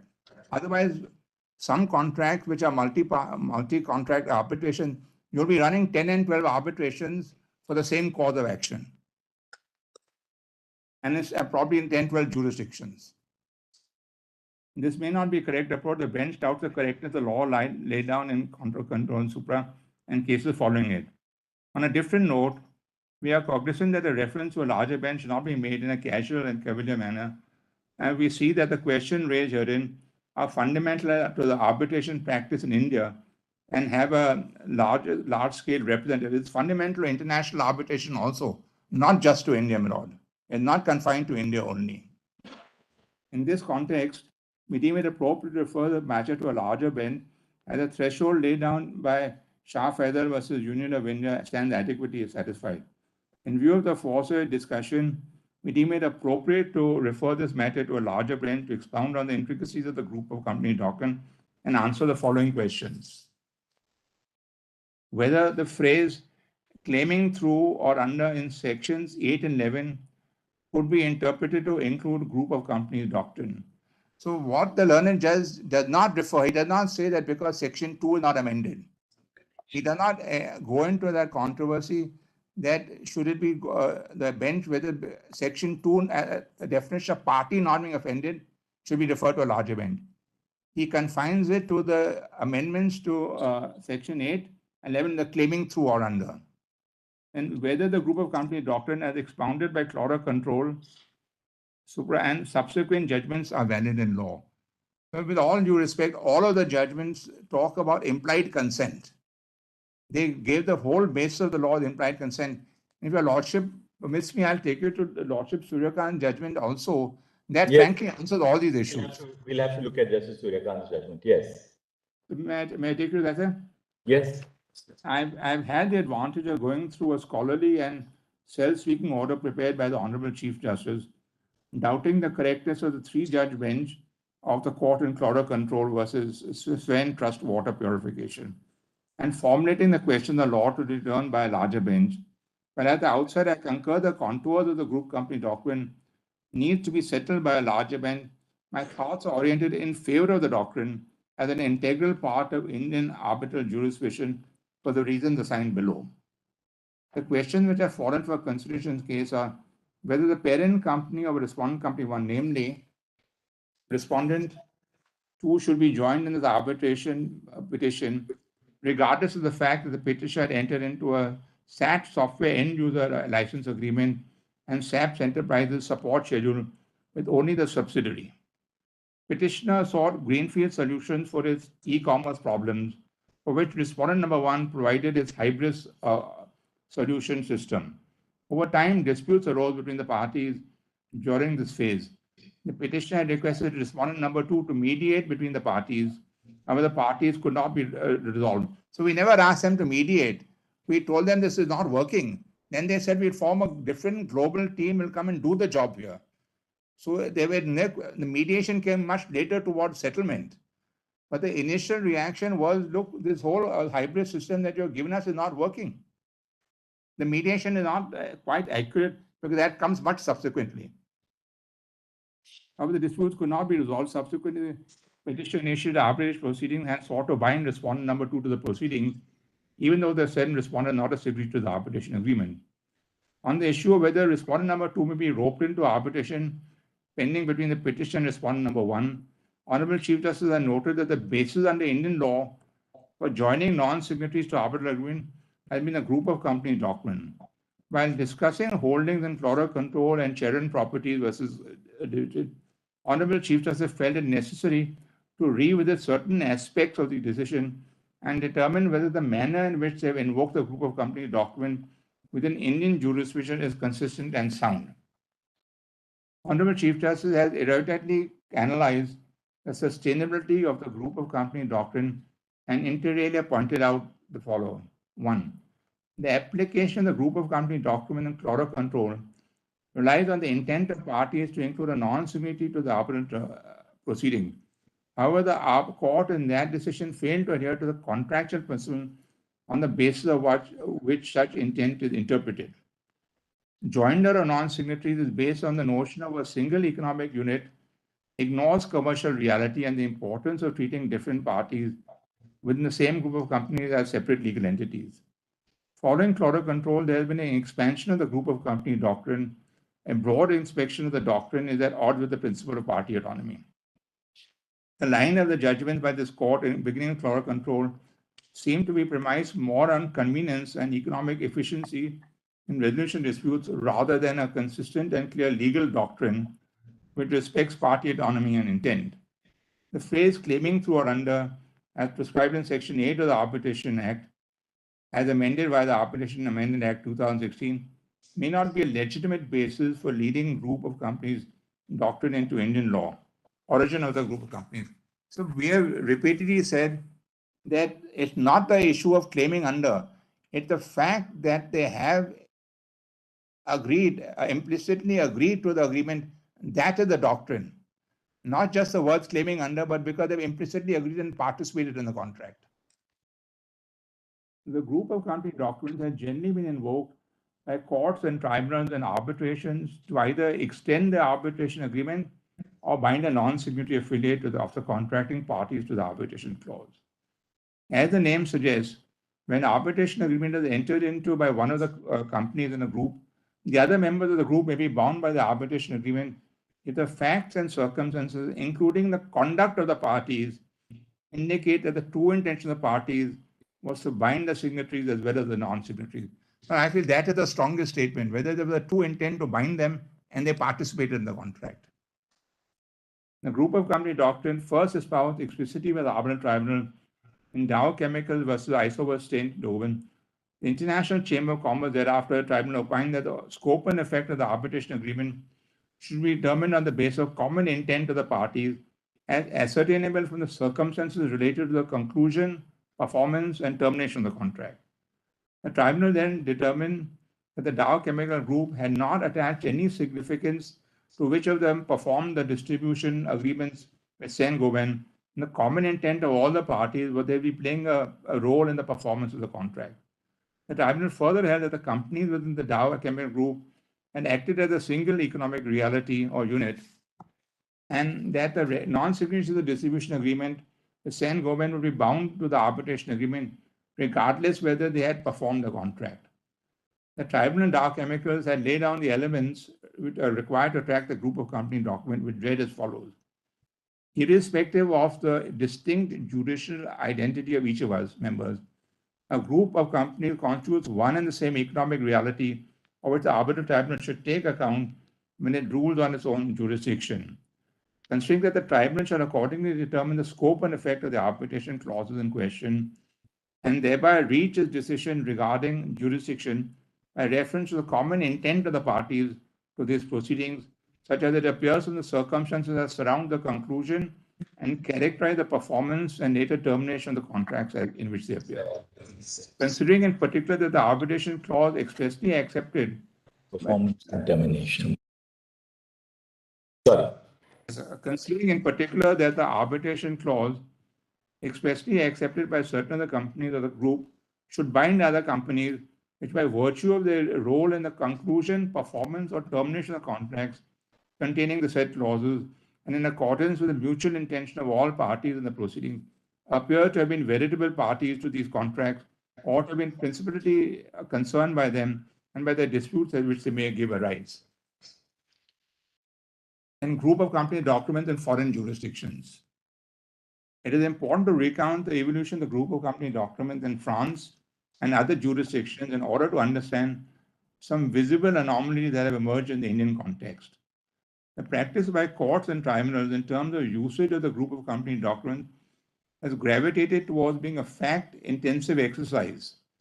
In this context, what has emerged even in France, where the doctrine originated, is that the existence of a group of companies is not the sole sufficient condition for the joinder of a non-joinder to the signatory proceedings. The tribunal in ICC cases number so-and-so has summed up the steps in the application of the doctrine and held.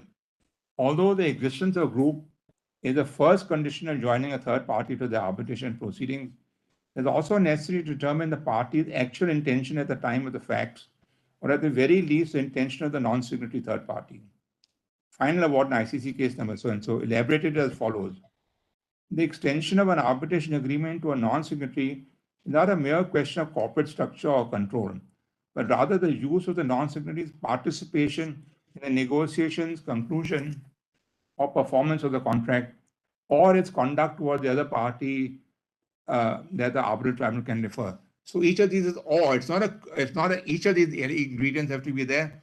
At least some or one of these ingredients has to be there. Bernard Hannatu, arguably France's leading scholar on international arbitration, by referring to French jurisprudence, since that Dow Chemical opined that the existence of a group of companies gives a special dimension to the issues of conduct or consent. As several authors have pointed out, when there's a group of companies, one may presume that the parent company binds its subsidiaries. But on the other hand, only the companies that have been substantially involved in the negotiation and performance of the contract containing the arbitration clause will be considered parties to the latter. The case law is not always entirely clear in this respect. In most cases, it seems that only a substantial involvement is considered sufficient to constitute consent or ratification. Some cases, however, suggest that a party's conduct should not necessarily be regarded as an expression of a party's implied consent.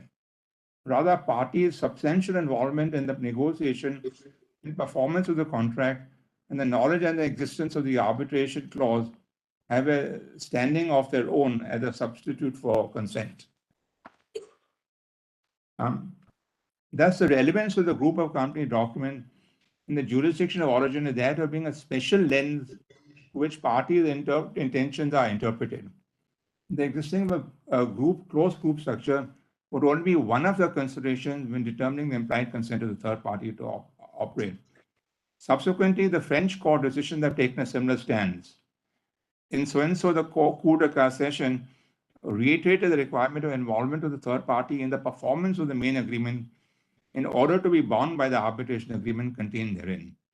Similarly, the existence of a closely knit group of companies would be insufficient. In Society Alakal Business versus Society Acmore Technology, as well the Cour de Cassation noted that the arbitral tribunal may bind non-signatories involved in the substantive dispute itself.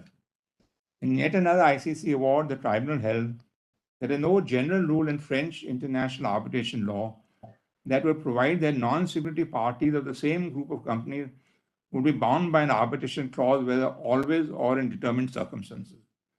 The reception to the group of company document in other jurisdictions has been mixed.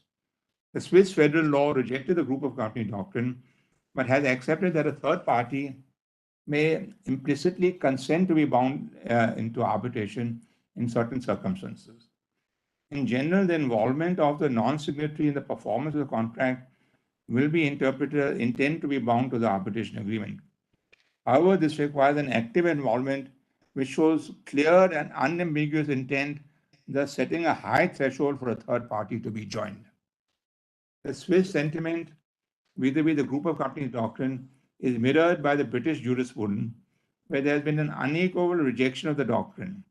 Further, the expression claiming through or under in Section 2.2 of the English Arbitration Act, which is similar to Section 8 of the amended Indian Act 96, has been interpreted to refer to instances that are unrelated to the group of companies doctrine. British courts have deemed it to mean inter alia assignees, subrogates, insurers, novates, and successors. American courts usually do not refer to the group of companies doctrine and rely primarily on the aspect of American contract law and agency law. Company law principles such as alter ego and piercing the corporate veil are additionally invoked by the American courts, though the threshold for their application remains relatively high. American courts have sometimes reached conclusions through reasoning that resembles the group of company doctrine, but which are actually based on the principle of equitable estoppel.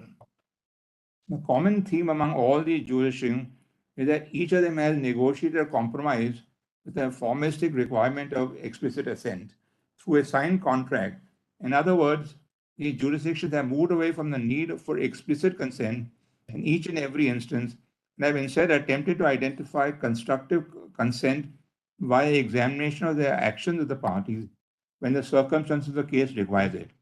In some instances, jurisdictions have even applied standards that are not based upon consent at all, such as equitable estoppel and piercing the corporate veil.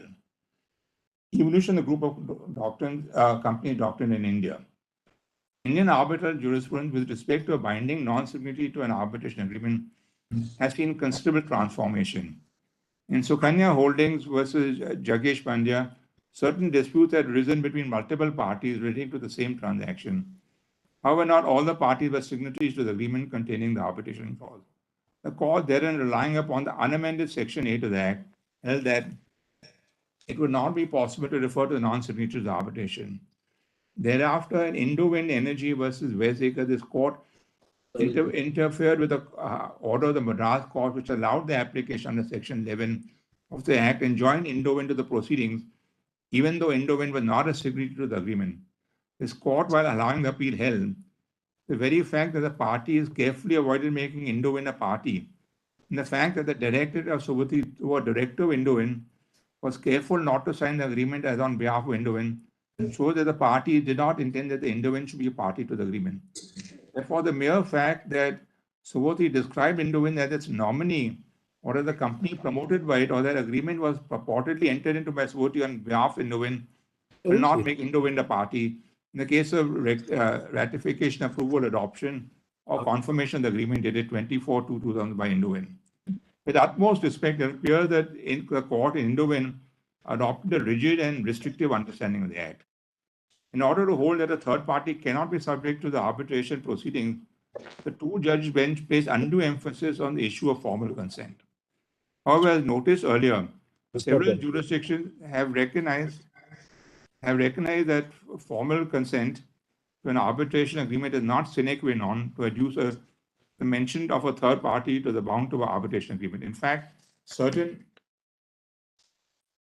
principles by which courts across jurisdictions join non-signatories to the arbitration do not depend on the intent of parties at all. The principle laid down in Indo-Wind was then followed in S.N. Prasad versus Monet Finance and others as well. Eventually, this position of law regarding the joinder signatories was radically transformed after the decision of the court in Chloro Control, whereby the group of companies document was introduced to Indian jurisprudence. In that case, there was a shareholder agreement between an Indian party and a foreign entity. The shareholder agreement was the principal or parent agreement with the English law governing, and the transaction in the seat of arbitration is London. Beyond the shareholder agreement, there were various other interlinked agreements, but not all these agreements had the same parties. These other agreements, however, were part of a composite transaction. All rose out of the mother agreement. Question before the court whether all these parties could be referred to as a single and composite arbitral tribunal. Noting earlier precedent, this court stated that Sukanya holding was decided under the ambit of Section 8, that was the unamended 8. This case fell within the purview of Section 45 of the Act, which had a much wider scope, relying on the expression person claiming through or under in Section 45. This court held that it had the power to refer the parties to a multi-party agreement and arbitration while invoking the group of company document. It was further elucidated. We have already noticed that the language of Section 45 is that substantial variance to the language of Section 8 in this regard. In Section 45, the expression any person clearly refers to legislative intent to enlarging the scope of the words beyond the parties who are signatory to the arbitration agreement. Of course, such applicant should claim through or under the signatory party. Once this link is established, then the court shall refer them to arbitration. The use of the word shall would have to be given its proper meaning and cannot be equated with the word may as liberally understood in common parlance.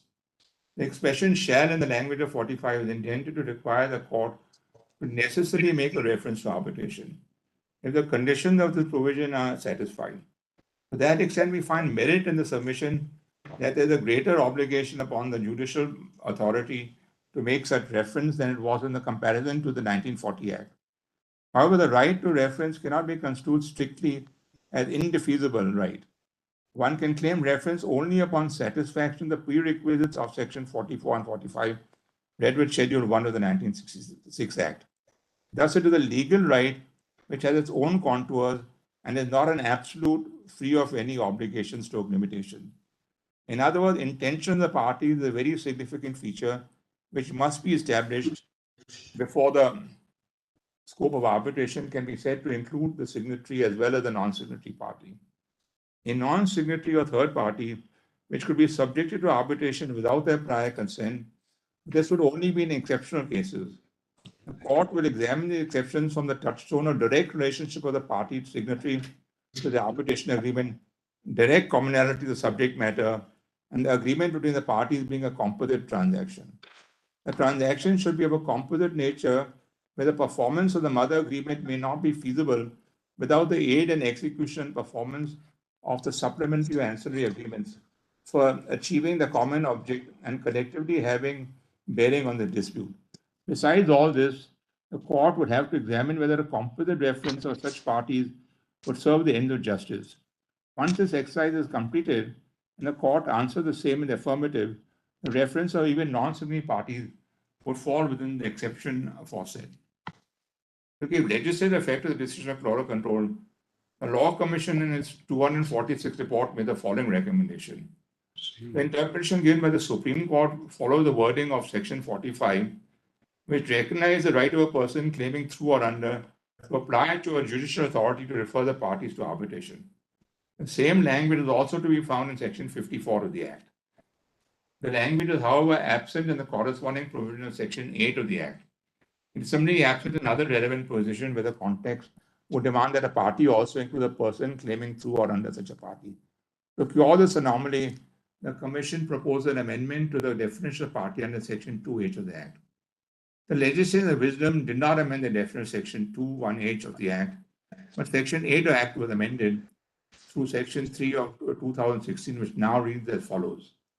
A judicial authority which an action is brought in a matter which is the subject matter of an arbitration agreement shall, if a party to the arbitration agreement or any person claiming through or under him so applies, not later than the date of submitting its first statement on substance of the dispute, and notwithstanding any judgment, decree, or order of the Supreme Court or any court refer the parties to arbitration unless it does find prima facie no valid arbitration agreement exists.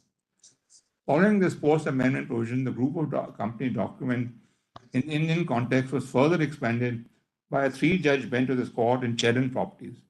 This court invoked the group of company document and said, laid down that even though Cheran was not a party to the arbitration agreement and had not appeared before the tribunal, the arbitral award could be enforced against it, as Cheran was a party claiming under or one of the signatories to the agreement.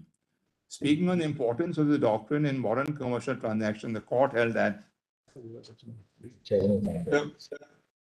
the effort is to find true essence of the business arrangement and to unravel from a layered structure of commercial arrangements and intend to bind somebody who is not formally a signatory, but has assumed the obligation to be bound by the actions of the signatory. So this is what I said, that it has been expanded under Section 35, even enforcement against a party who is not a party to the arbitration itself. You can enforce the award if the circumstances are right against a party who not even participated in the arbitration. So the Cherin has expanded it enormously. In Reckitt Becknizer versus Renders Label Printing, this judgment I don't think was dealt with by Justice Ramana at any length. In Reckitt Becknizer, Renders Label versus Printing, while acknowledging the group of company doctrine, the court refused to allow the joinder of a non-signatory, as it could not be proved that the non-signatory had negotiated the contract on behalf of the signatory. A two-judge bench of the court in Mahanagar Telephone Limited versus Canara Bank was concerned with the joinder of Canfina, which is a non-signatory to the agreement, but a wholly owned subsidiary of Canara Bank. Upon considering the nature of the transaction involved and the conduct of the parties, the court held that this was a case of tacit or implied consent, and accordingly it was necessary to join Canfina to the arbitral proceedings. The court stated that the principles governing the group of company doctrine follows. 10.7. The group of company doctrine has also been invoked in cases where there's a tight group of structure with strong organizational and financial links, so as to constitute a single economic entity or a single economic unit or a single economic reality. In such a situation, signatories and non-signatories have been bound together under the arbitration agreement. This will apply in particular when the funds of a company are used to financially support or restructure other members of the group. For instance, a three-judge bench of this court, which I remember, has, in a very recent decision, held in oil and natural gas versus Messrs Discovery, reiterated the deep-rooted existence of the doctrine in the Indian context. The court held that the following factors may be considered when deciding whether non-signatory petition.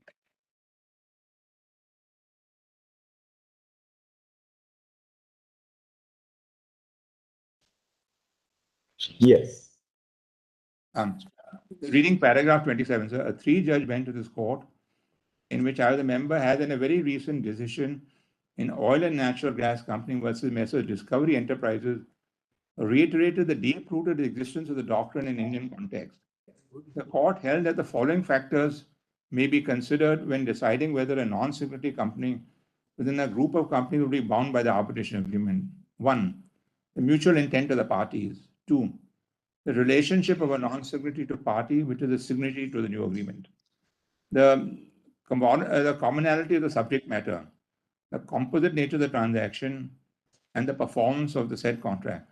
This broadly sets out the principles of which will be applied to decide whether the party was rightly joined to the arbitration or wrongly joined to the arbitration. So 1 to 4 all under pre-contract. Then paragraph D, current state of group of company doctrine.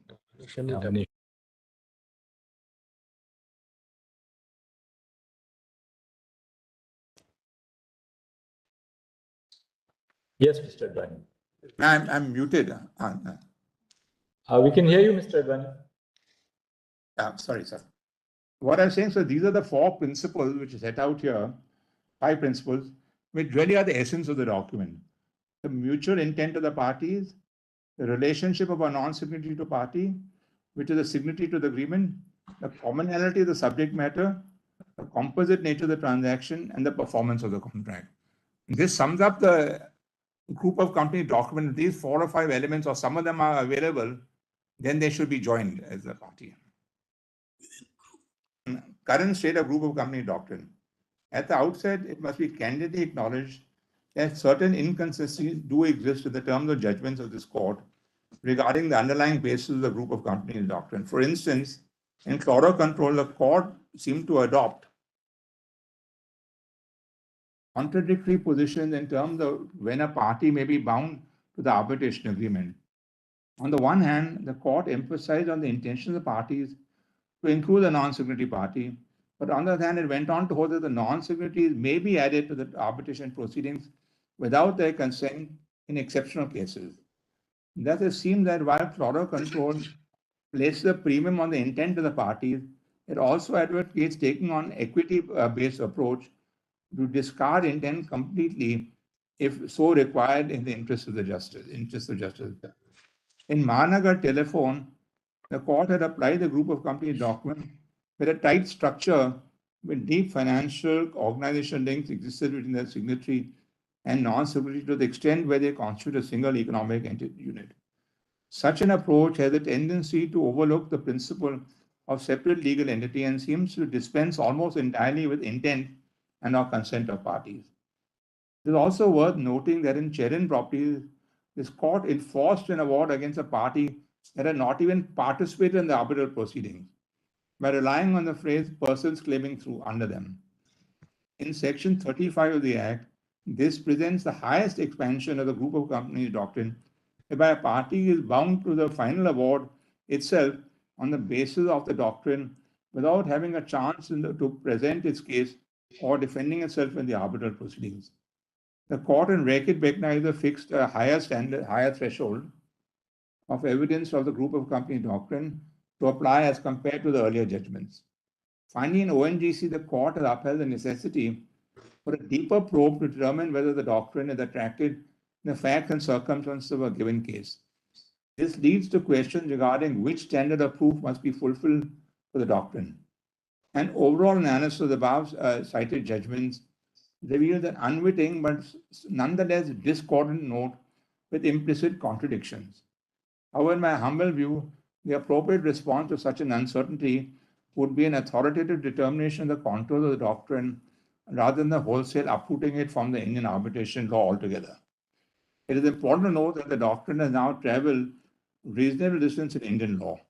While the opinion of the Honorable Chief Justice correctly notes that the term parties under Section 2(1)H has not been amended, despite the changes introduced in Section 8 of the Act, it appears to me that one of the objectives in introducing the amended Section 8 was to accord tacit recognition and acceptance of the group company document in India.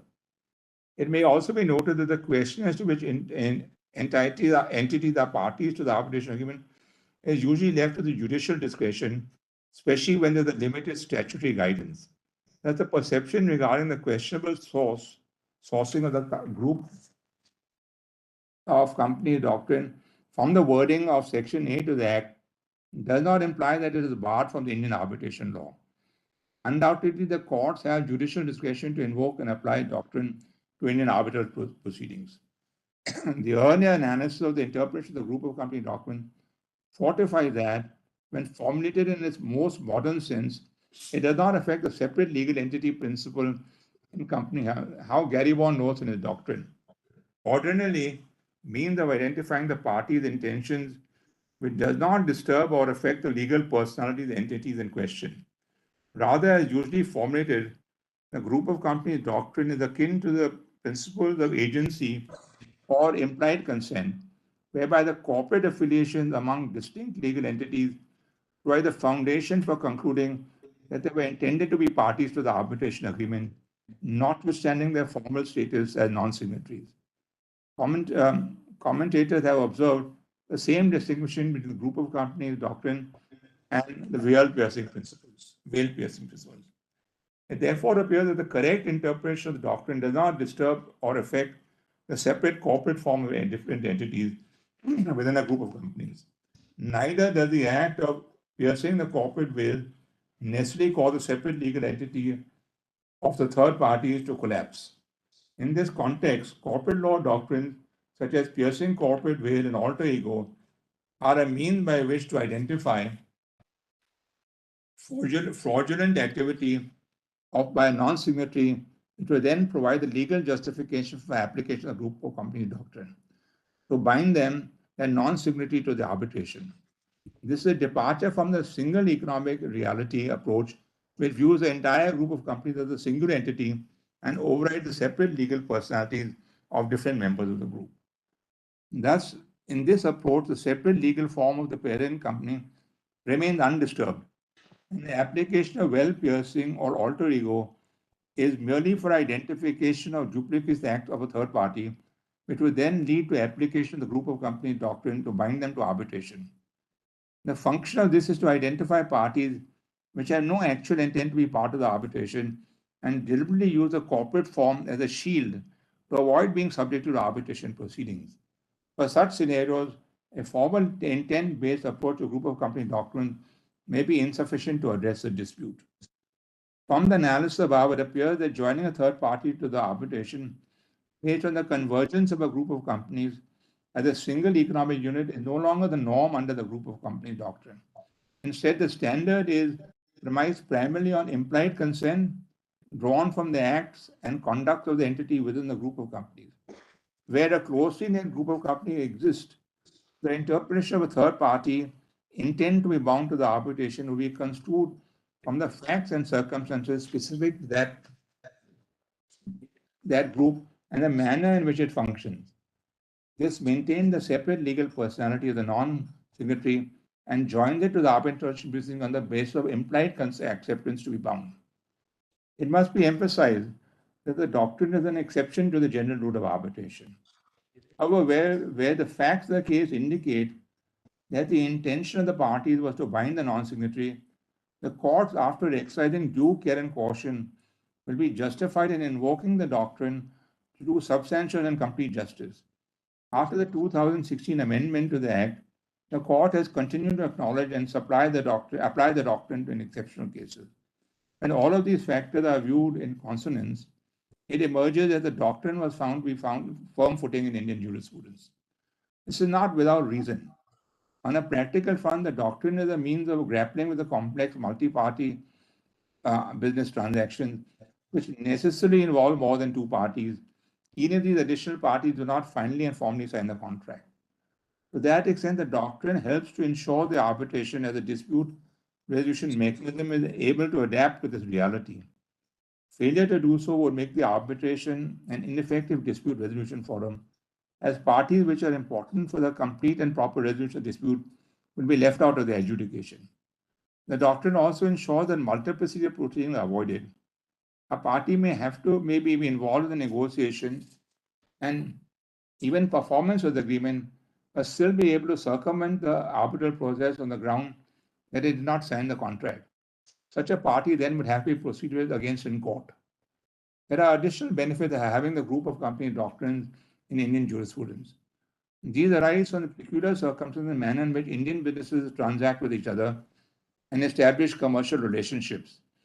A large chunk of Indian business now are composed of family-run entities or groups. The individuals running these entities often occupy multiple roles in different companies within the group. There's a commonality in terms of key manager position, and the preponderance of family members occupying the position molds the way to these companies conduct business. Entering into commercial transaction involves an informal understanding based on familiarity with persons who run the overall group companies, even if not in specific not a specific entity which a contract is formally executed. I'll just pause here for one moment to say, this happens in all group companies globally. It's not just in the Indian context of family-run companies. There are many family-run companies also internationally. And it's not dependent on family. Probably the chairman and the board of directors are directors in multiple subsidiaries. They operate and run the whole group as an entire group. So therefore, this, with all due respect to the learned judge, is not confined to an Indian situation. This happens as frequently in an international situation as an Indian situation, be it a family-run company or where there's a majority shareholder or a very strong chairman or a very strong board of directors. They run the entire group in this manner. This is not confined to an Indian situation in any manner at all. This applies equally in international arbitrations outside India. So then reading paragraph 42, in this scenario, it becomes even more relevant to have a doctrine such as a group of companies in Indian arbitration law. A third party outside the group of companies may transact with a subsidiary due to its faith in the bona fides and commercial know-how of the parent. The third party in question relies upon the stature or the presence of the larger parent company, either due to its reputation of personal familiarity with its promoters, directors, or executives. The doctrine itself may also provide greater stimulus for businesses and new entities that are starting out. Due to the aforementioned peculiarities in Indian business relationships, newer companies have significant difficulty in gaining traction. One of the means by which companies can gain a foothold is by being part of a large, often family-held group of companies. These entities are now able to feed off the goodwill or relations that the larger group has with the rest of the business world. Given that in the connection, larger group is intrinsic to the way in which business is conducted in arbitration law, must acknowledge and address this reality.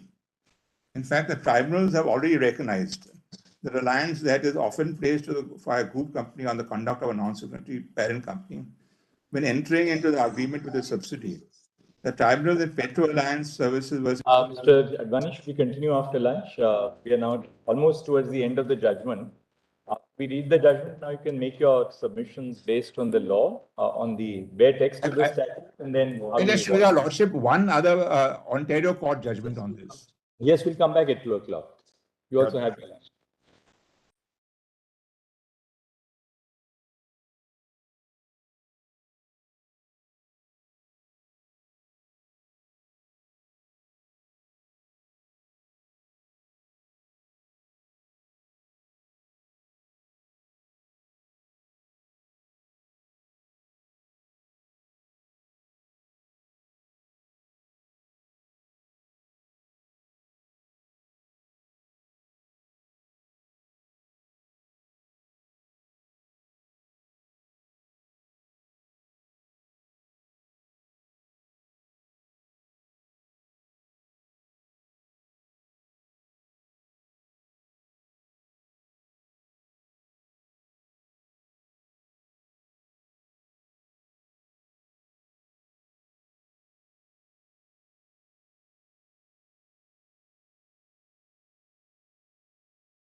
Yes, Mr. Advani.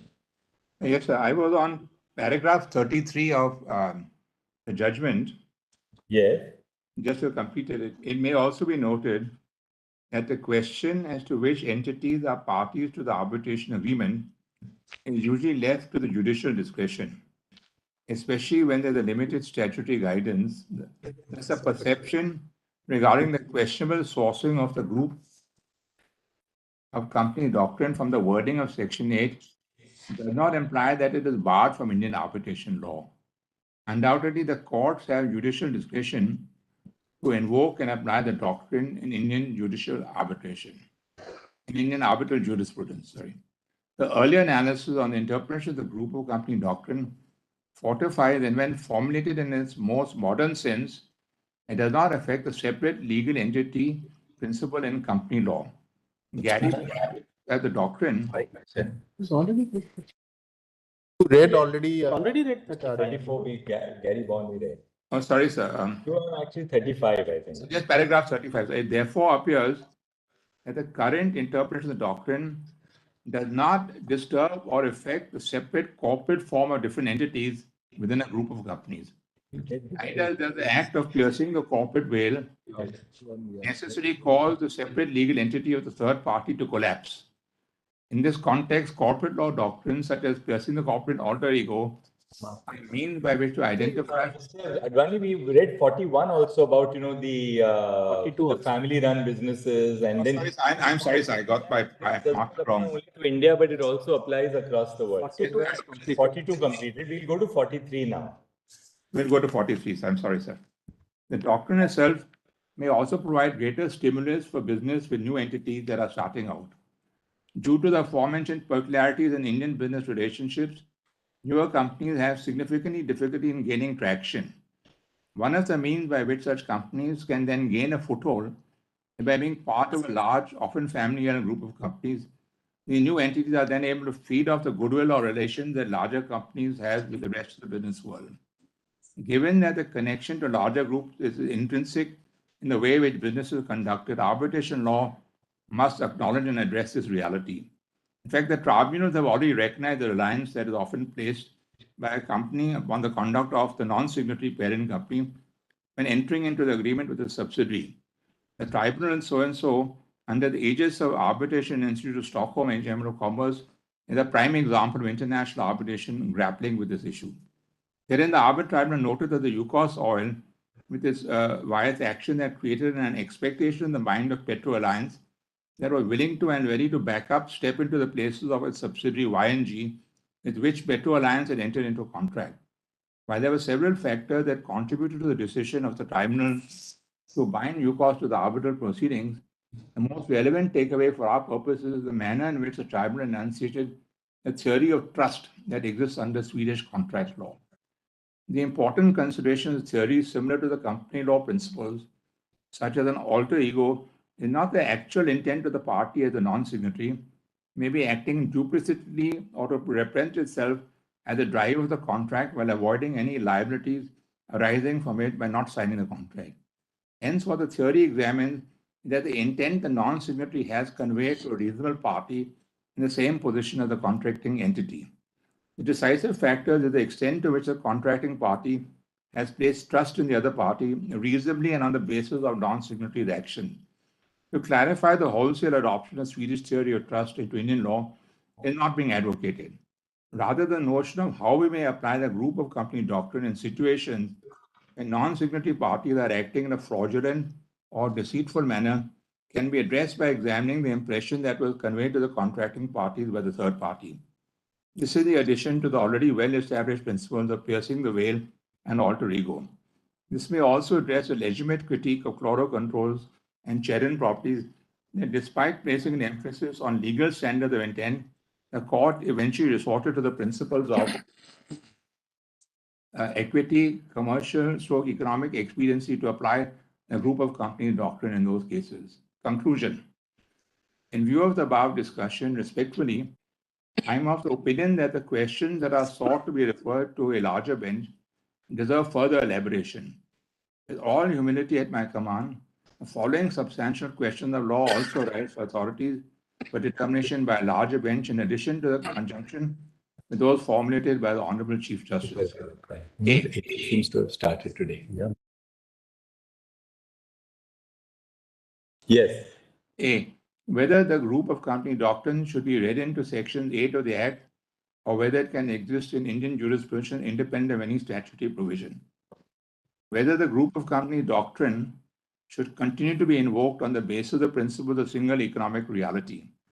C, whether the group of company doctrine should be construed as a means of interpreting the implied consent or intent to arbitrate between the parties. D, whether the principles of alter ego and or piercing the corporate veil can be alone justify pressing the group of companies doctrine into operation even in the absence of implied consent. So may I just show one other judgment, a very small part of it. It's an Ontario court judgment which talks about the model law. Mr. Advani, now why don't we look at the matter as a matter of first impression, and you can develop it from the statute, then show us some of the law, including some of the judgments of our court, and you can then make your submissions. That may be a good idea because, instead of us looking at, just comparative law without looking at our own statute, may be a little problematic. So let's look at our statute, see how you want to evolve the doctrine of this doctrine, the group of companies doctrine, in the context of our statute. Where do you really found that doctrine? How do you sort of read that doctrine into the statute? So as I indicated, See, first, 8 and 45 may not really be relevant because 8A applies to the party which is seeking a reference to arbitration. Likewise, 45 applies to a party or party claiming fruit which is seeking a reference to arbitration. Whereas the group of companies doctrine also applies to a situation where you are seeking to hold, apart from your counterpart, the counterparty, someone else as liable under the contract apart from the signatory to the agreement. So 8 and 45 in that sense, so the amendment to 8 may not be to that extent very material. Of course, it's broadly an indicator that they brought 8 at par with 45 when in the 2015 amendment. But how do you now look at the statute? First, tell us, how do you look at the statute and then interpret it? That takes you to so may I just, Do one each, yes. for that, I draw your attention first to the Article 2 of the New York Convention, sir. To the, New York Convention wants to show us. should we not look at the Indian statute, the Indian statute straight away? Very well. So then if we go to Section 7, sir, for a moment. 7, 8, and 2. Let's look at section 2 first. I'll go to Section 2 first, sir. So 2 is definition. In this part, unless a contract otherwise requires, arbitration means any arbitration, whether or not administered by a permanent arbitral institution. Arbitration agreement means an agreement referred to in Section 7. Then, so the relevant definition here will be of, just give me one moment, the party. Yes. I'm just giving party, the 218, sir. Yes. Party means a party to an arbitration agreement. So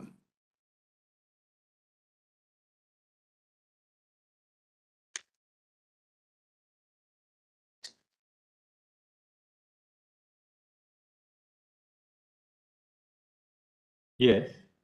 just pausing you for a moment, sir. What Now, the Law Commission's opinion, It's very interesting. It says party means a party to an arbitration agreement. Yes, The sir. party in the first part cannot be equated with the party of the second part, isn't it? Or does it mean the same thing? and so therefore, what the Law Commission expressed its view,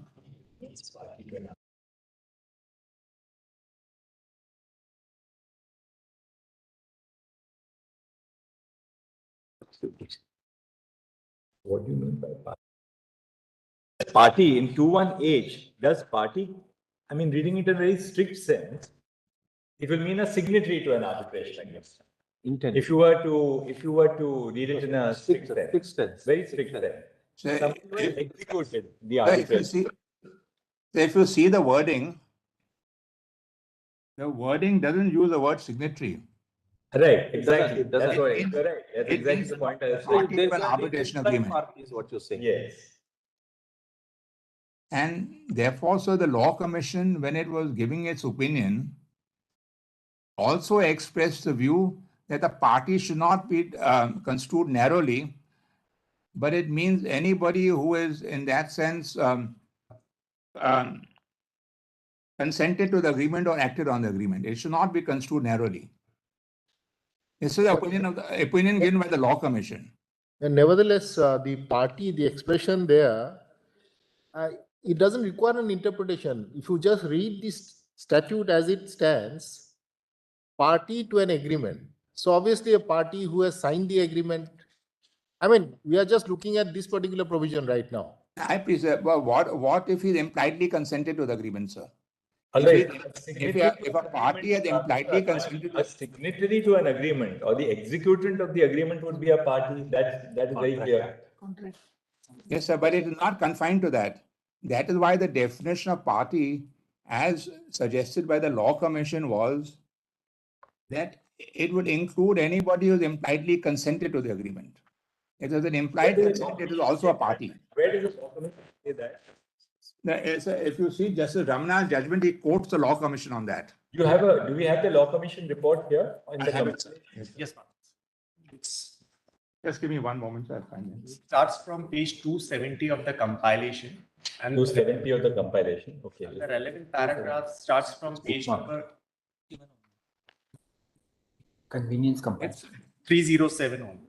307. Para Yes, 60. sir. This is convenience compilation by Mr. Divakant Lavati, right? Come back with the page again. Well, the Law Commission report starts from page 270. So the relevant page is 307, sir. PDF 309. Yeah. So it's PDF Definition of party. 9 PDF.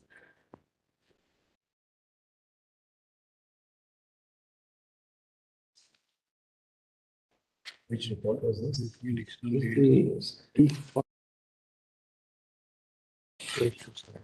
Rishi मिल गया आपको? 309. PDF page 309. Jamshid, you got it? 309.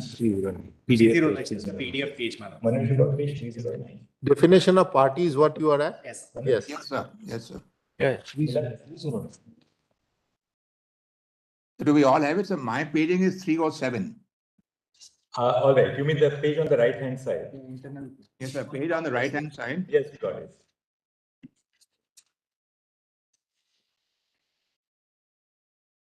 It's paragraph 61, definition of party.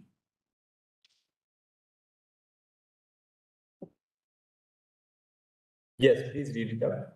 Do we all have it, sir? Yes. May I just read? Arbitration is a consensual form of dispute resolution with the arbitral tribunal deriving powers and authorities on the basis of the contract or the agreement between the parties. This agreement has far-reaching consequences. It takes away the right of the party to the arbitration agreement to avail its remedies in a court of law for resolution of the disputes covered by the terms of the arbitration agreement and makes the consequences of the award binding with a limited right of recourse in terms of Section 34 of the Act. It would thus be incongruous and incompatible with this consensual and agreement-based status of arbitration as a method of dispute resolution to hold persons who are not party to the arbitration to be bound by the same. However, a party does not necessarily mean only the signatory to the arbitration agreement. In appropriate context, a party means not just a signatory, but also persons claiming through or under such signatory. For instance, successors of interest of such parties, alter egos of such parties, etc. This is particularly true in the case of unincorporated entities, where the issue of personality is usually a difficult question and raises a host of other issues. This principle is recognized by the New York Convention 1985, which in Article 2.1 recognizes an agreement between the parties in respect of a defined legal relationship, whether contractual or not. The Arbitration and Conciliation Act 1966 under Section 7 borrow the definition of the arbitration agreement from the corresponding provision at Article 7 of the UNCITRAL Model Law, which in turn borrowed this from Article 2 of the New York Convention. However, the definition of the word party in Section 2(1)H refers to a party to mean a party to an arbitration agreement. This cannot be read restrictively to imply a mere signatory to an arbitration agreement, since there are many situations and contexts where even a non-signatory can be said to a party to an arbitration agreement. This was recognized by the Honorable Supreme Court in Chloro Control versus Swen Trent Verification, where the Honorable Supreme Court were dealing with the scope and interpretation of Section 45 of the Act, and in that context discussed the scope of the relevant doctrines on the basis of which a non-signatories could be said to be bound by the arbitration agreement, including in case of interrelated contracts, group of companies doctrine, etc. This interpretation given by the Honorable Supreme Court follows from the wording of Section 45 of the Act, which recognizes the right of person claiming through or under a party to apply to the judicial authority to refer to the parties to arbitration. The same language is also used to be found in Section 54 of the Act. The language is, however, absent in corresponding provision of Section 8 of the Act. It is similarly absent in other relevant provisions where the context would demand the party also include the person claiming through or under such a party. To cure this anomaly, the Commission proposed amendment of the definition of party under Section 2(H) of the Act. So the Commission recognizes a broader definition, and they say, just to, so to speak, close the gap, we recommend an amendment to 2. That 2 was not amended, but Let they us see recognize. 7. Now we'll go to 7. 7, very important. The definition must be read in the context of 7. Yes, sir. Arbitration agreement. In this part, arbitration agreement means an agreement by the parties to submit to arbitration all or certain disputes which have arisen or which may arise between them in respect of a defined legal relationship, whether contractual or not. These are the same words taken from the New York Convention.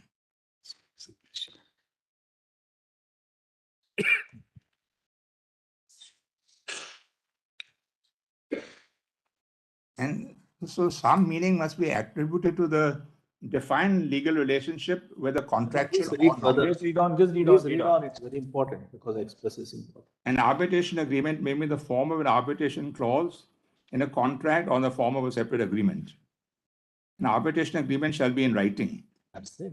An arbitration agreement is in writing if it is contained in a document signed by the parties. An exchange of letters, telex, telegrams, or other means of telecommunication, including communication through electronic means, which provide a record of the agreement, or an exchange of statements of claim and defense in which the existence of arbitration of the agreement is alleged by one party and not denied by the other. A reference in a contract to a document containing an arbitration clause constitutes an arbitration agreement if the contract is in writing and the reference is such to make the arbitral clause part of the contract. So if a arbitration agreement does not contemplate a particular party, can we still say that it's an arbitration agreement? Yes, sir, that's what the Section 2 says. By implication. Section 2 says that an arbitration agreement may be in the form of an arbitration clause, a contract, or in the form of a separate agreement. So all that it contemplates is a written agreement. But that will not help you because it need not be in that it may be in the form of an arbitration clause in a contract or in a separate agreement. That's But right. it has to be an But it does agreement not- in writing. This is departure from the Contract Act, which contemplates the existence of an agreement which can be implied also. So Arbitration Act does away with that and says an arbitration agreement must be a written arbitration agreement. So now once an arbitration agreement is a written agreement, is it possible for a court to infer inclusion of a third party in the agreement by implication? So that's why, sir, that in the definition of party, the definition of party is just, it can be implied by, it can be by implied term. It does not have to be a signatory to the contract. Also something in say 4B So when 4B says an arbitration agreement is in writing if it is contained in B, an exchange of letters, telex, telegrams, or other means of telecommunication, including communication through electronic means, which provide a record of the agreement. So if there is a written course of written communication between the parties, by virtue of which a party which is otherwise not a signatory to the agreement has evinced an intent to be bound by the arbitration agreement, then possibly then. And C5 also. The reference to a contract. To a document containing an arbitration clause constitutes an arbitration agreement if the contract is in writing and the reference to such is to make arbitration clause part of the contract. So there are. So one thing, Mr. Advani, is very clear that can you say that a third party, which is not a signatory to a written agreement, would be bound merely by conduct Or correspondence. When there is actually a Unless it is. Say, agreed correspondence? You see, conduct, as the Learned Chief Justice has pointed out, not only just conduct, but correspondence, as it is pointed out in clause 4B, but which provide a record of the agreement. That has to be also satisfied. After all, these are all commercial transactions. I mean, somebody who you expect to fulfill a part of the contract has actually committed to fulfill that part of the contract, and yet you don't insist on an agreement. I appreciate that, sir. Hard-nosed commercial contract. I mean, you are asking, for the arbitration to trigger in that implied agreement, etc. So therefore, sir, what I was going to suggest is 7.1 is a governing clause, sir. 7.1 is a overall governing clause which goes on to say that this part of the arbitration agreement means an agreement by the parties to submit to arbitration all or certain disputes which have arisen, which may arise between them in respect of a defined legal relationship, whether contractual or not.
Now, interestingly, the Law Commission recommended that 2H should also be amended, which was never amended, at par with 8. But sir, the Law Commission in paragraph 62 on page 308 goes through this whole exercise and in terms says how a party does not mean only a signatory to the arbitration agreement. And that's a general view taken by the Law Commission, sir. Although they said to close the loophole, we suggest clause 2 also be amended. They also relied on chlorocontrol. They also relied on chlorocontrol. The correctness of chlorocontrol is now at large before us. I appreciate that they relies on chlorocontrol, sir, and because they say it does not only mean a signatory. That you are right, because if the legislature wanted to use the word signatory, they would have used the word signatory. Right. Into 1H. So the absence of the use of the word signatory and a reference to a party to the agreement is of some significance. But equally, then you have to read it in the context of 7, because 7 specifically says that it has to be an agreement in writing. So this is clearly departure from section 10 of the Contract Act, which qualifies the definition of an agreement evolving into a contract, and says that it need not be a written agreement specifically. Therefore, suit for specific performance of an agreement to sell can be a suit for specific performance of an oral agreement to sell as well. There is no requirement in law that your contract of which performance is sought is a written contract. You may just point out, just on a side, most of this concept of group company documents have originated from awards. They have not originated from interpretation by the agreement by the courts.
Find that page of discovery was.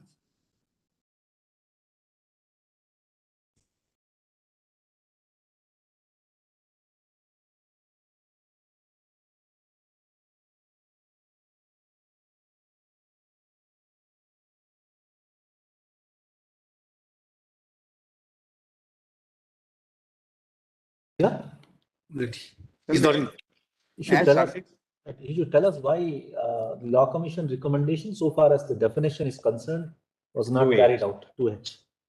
Just somebody must convey it to him. So may I, Overlooked, may or I just, was it may I- something deliberately they didn't? Yes, but separately, I'll make my submissions.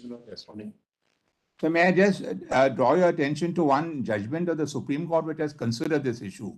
All right. This is the decision of MTNL versus Canara violation. It starts at page 158, and it considers these issues on from PDF page 160. MTNL. 166. It's MTNL versus Canara Bank, Yes, yes, Manoj. Just Hindu Malhotra. Yes.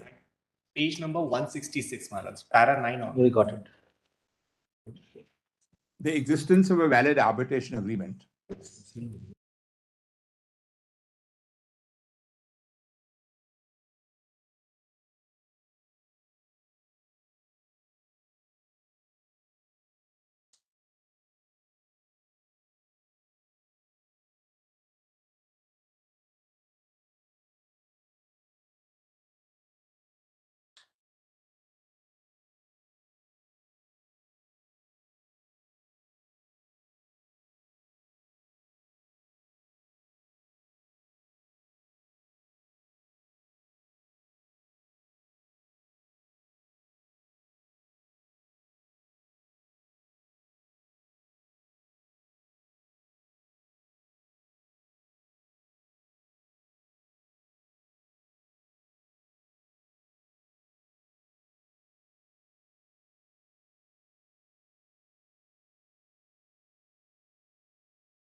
Yes, Mr.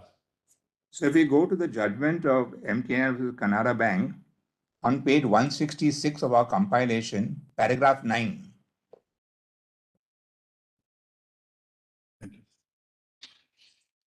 A valid arbitration agreement constitutes the heart of an arbitration. Page 166. Page 166, paragraph 9.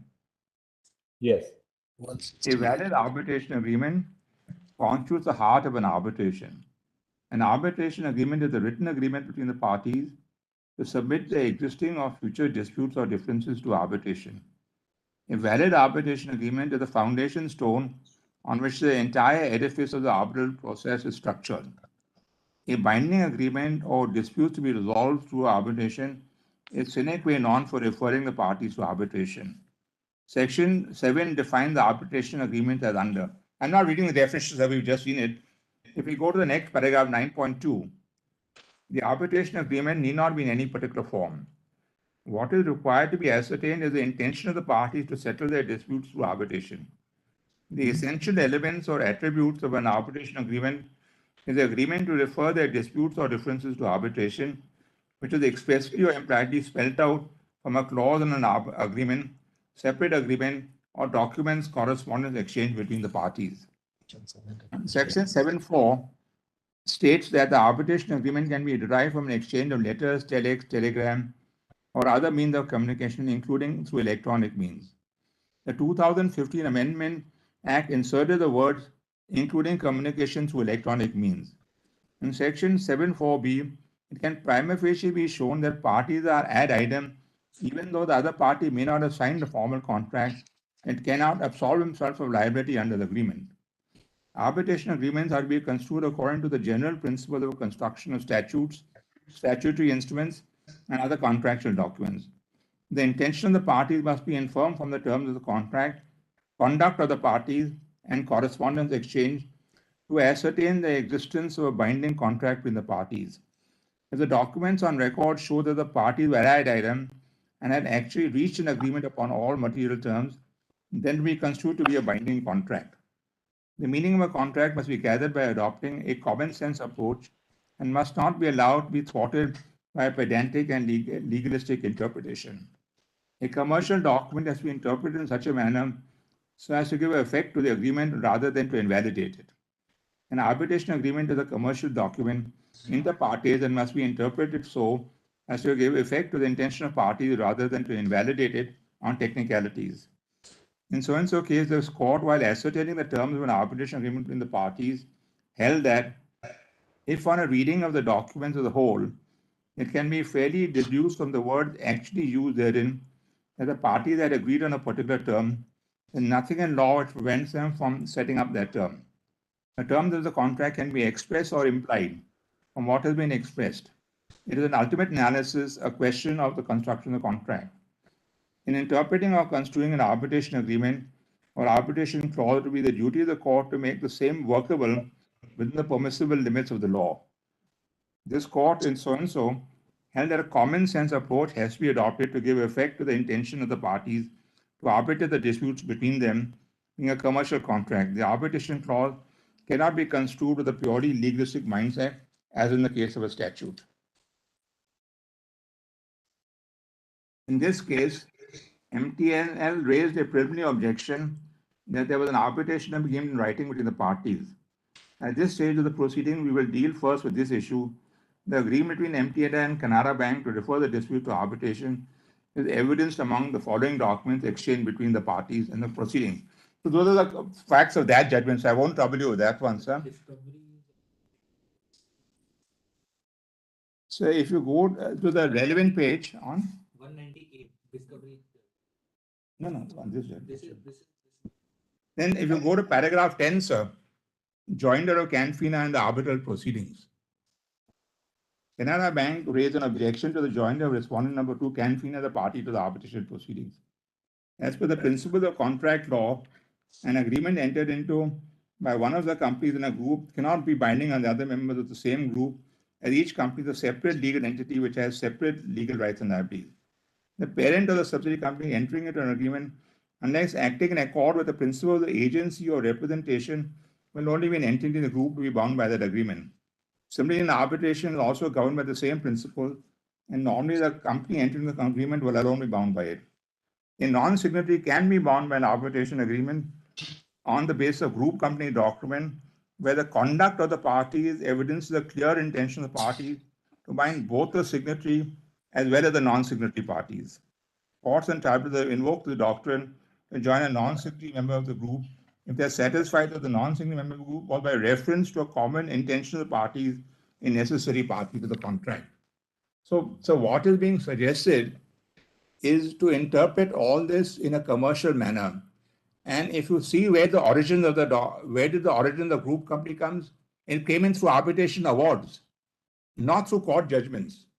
When the arbitral tribunal in the Dow Jones case comes first to a conclusion that, look, this is because of the way Dow Jones is constructed as a group, that they can be made parties to arbitrations, the court then affirmed that principle. Even in the Ontario judgment, which I was going to show you, Your Lordship, there was again an interpretation of the arbitration award that one of the other parties is rightly made the arbitration agreements. And then they deal with the UNCITRAL law. It says the UNCITRAL law is meant to decide disputes between the parties in an expeditious manner. Therefore, the interpretation must be more liberal, and therefore we hold the award is right. So the origins of some of these situations did come from the facts of the case and sometimes considered by the arbitral tribunal, and said it is appropriate that people are implied members or they participate in the contract or they're acting together, and then the courts have upheld the principle. So even Justice Malhotra, when she takes the view, please treat these as commercial documents and read them in a commercial manner and not in a legalistic and tight manner.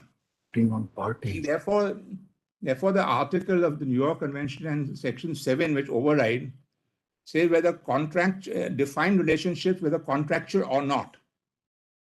They use those very wide words to enable courts to consider whether in an appropriate case or not it should be done.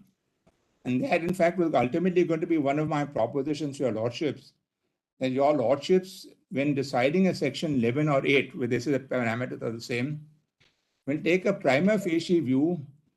Have all the parties, have they participated in the contract either by conduct, intent, or different manner financially? We'll take a practical view and then leave the details to the arbitral tribunal to decide. Because ultimately they are subject to Section 16 applications. The courts will take a prima facie view, a broad view of the definition of party.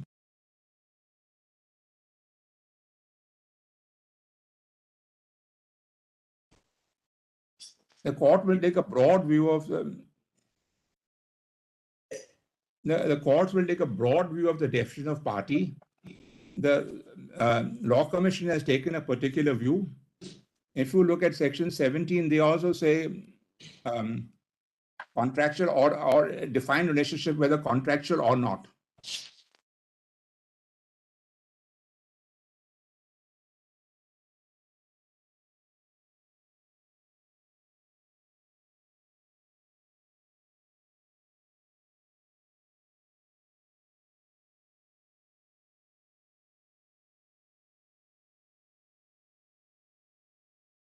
And that it should be the discovery thing.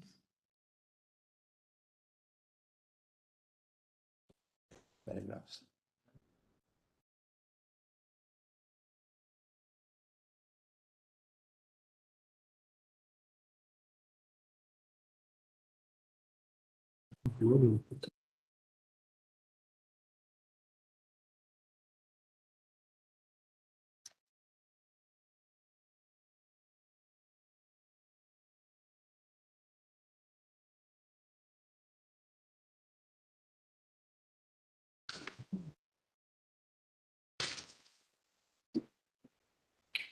Chetan?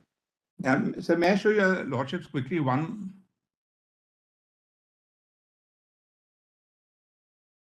May I show your lordships one more judgment, Vinod? Yes. This is the Discovery Enterprises on page 198. The relevant portion is on page 198 of my compilation. And also show us this Charan. I'll come to Charan. So I'll just finish with this and I'll come to Charan after that.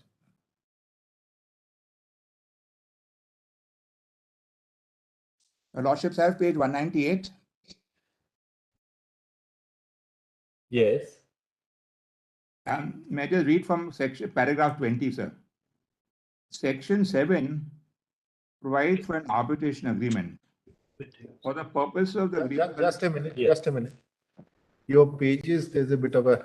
It's actually 200. Page 3. Just a minute.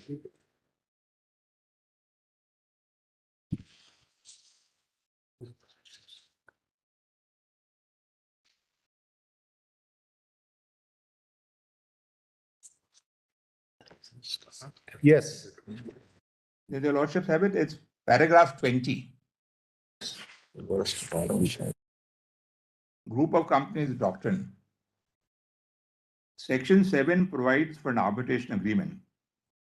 For the purpose of part 1 of section 1996, the arbitration agreement defined to be an agreement between the parties to submit disputes between them in respect of a defined legal relationship to arbitration.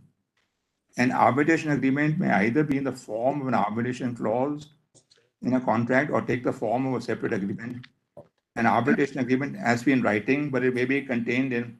So then we are quoting that. Then we go to paragraph 21.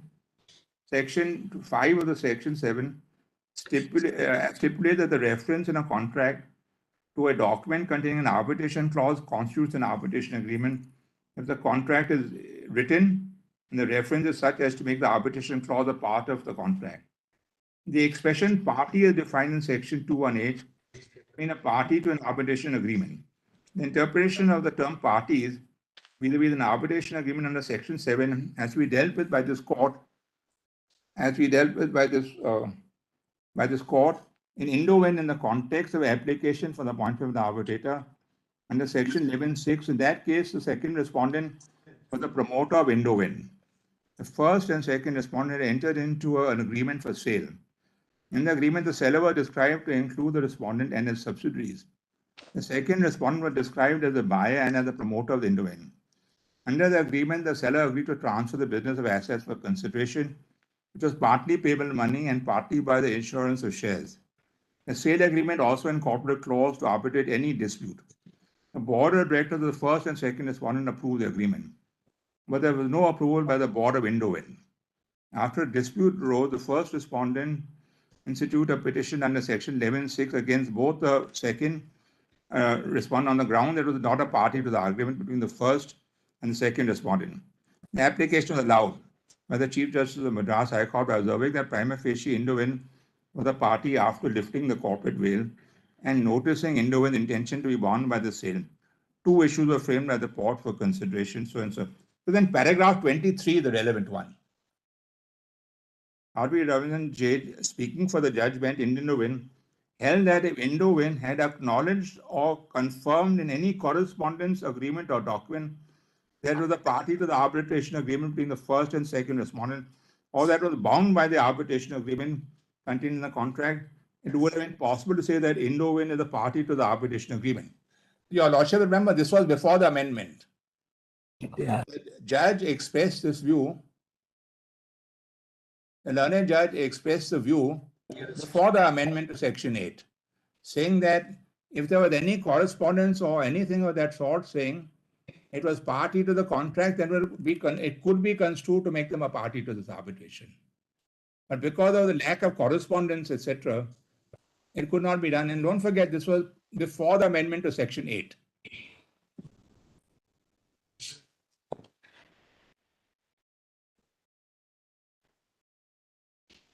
It could have been possible to say that Indo-Wen is a party to the arbitration agreement. That, however, was not the position. The decision Indo-Wen was in context and application under Section 11.6 a party with.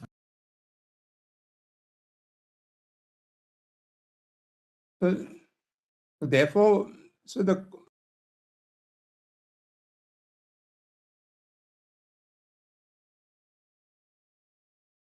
think third.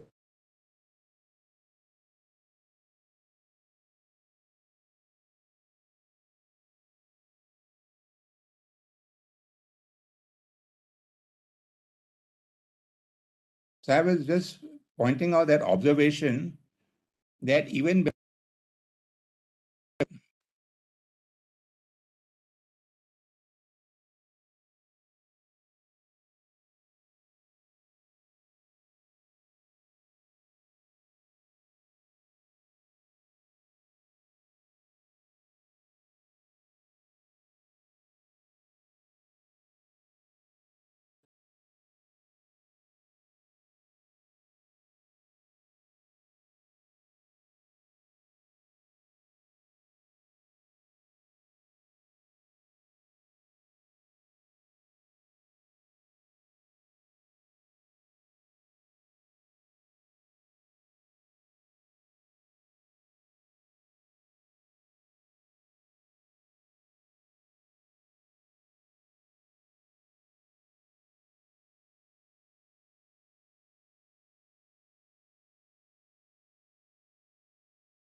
mark the portions properly.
Yes, Mr. Advani.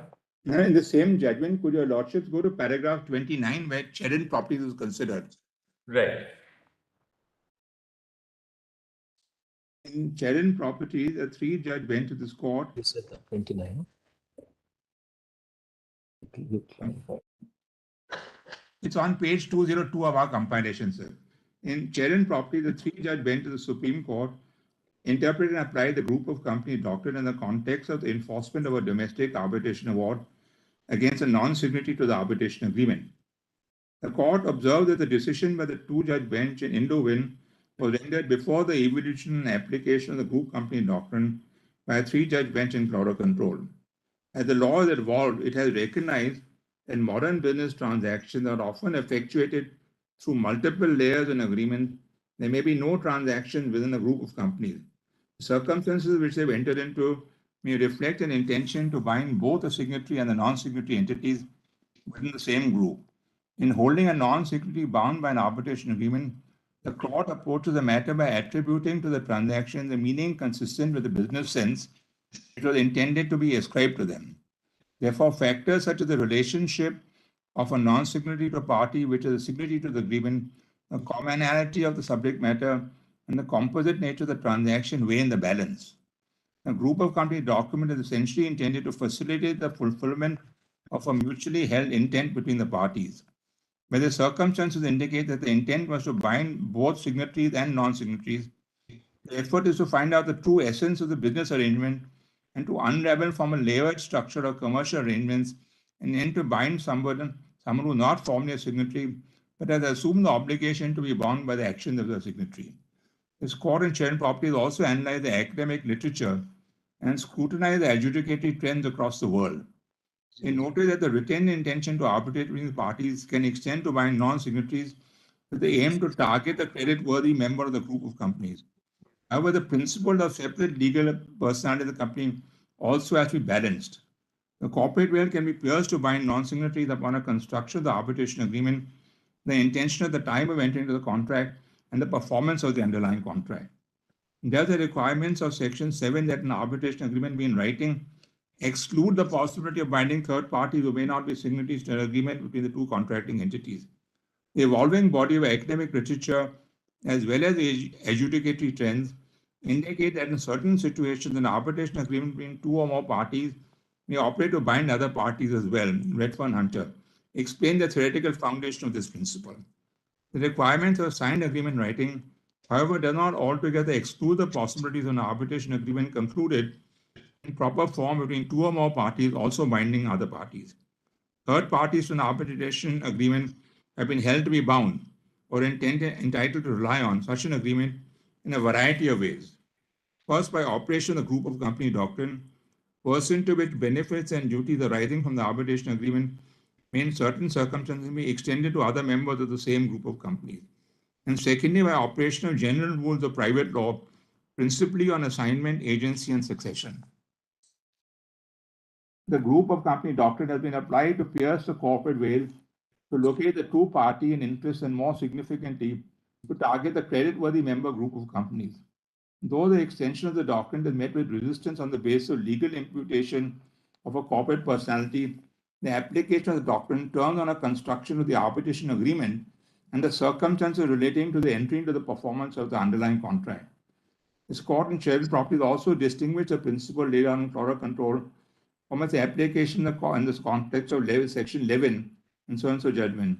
The bench of the court refused to direct a joint arbitration in 5 different contracts between sister companies of one of the parties of the original arbitration agreement by respecting the conscious intentions of the parties to subject themselves to separate arbitration agreements under the individual contracts.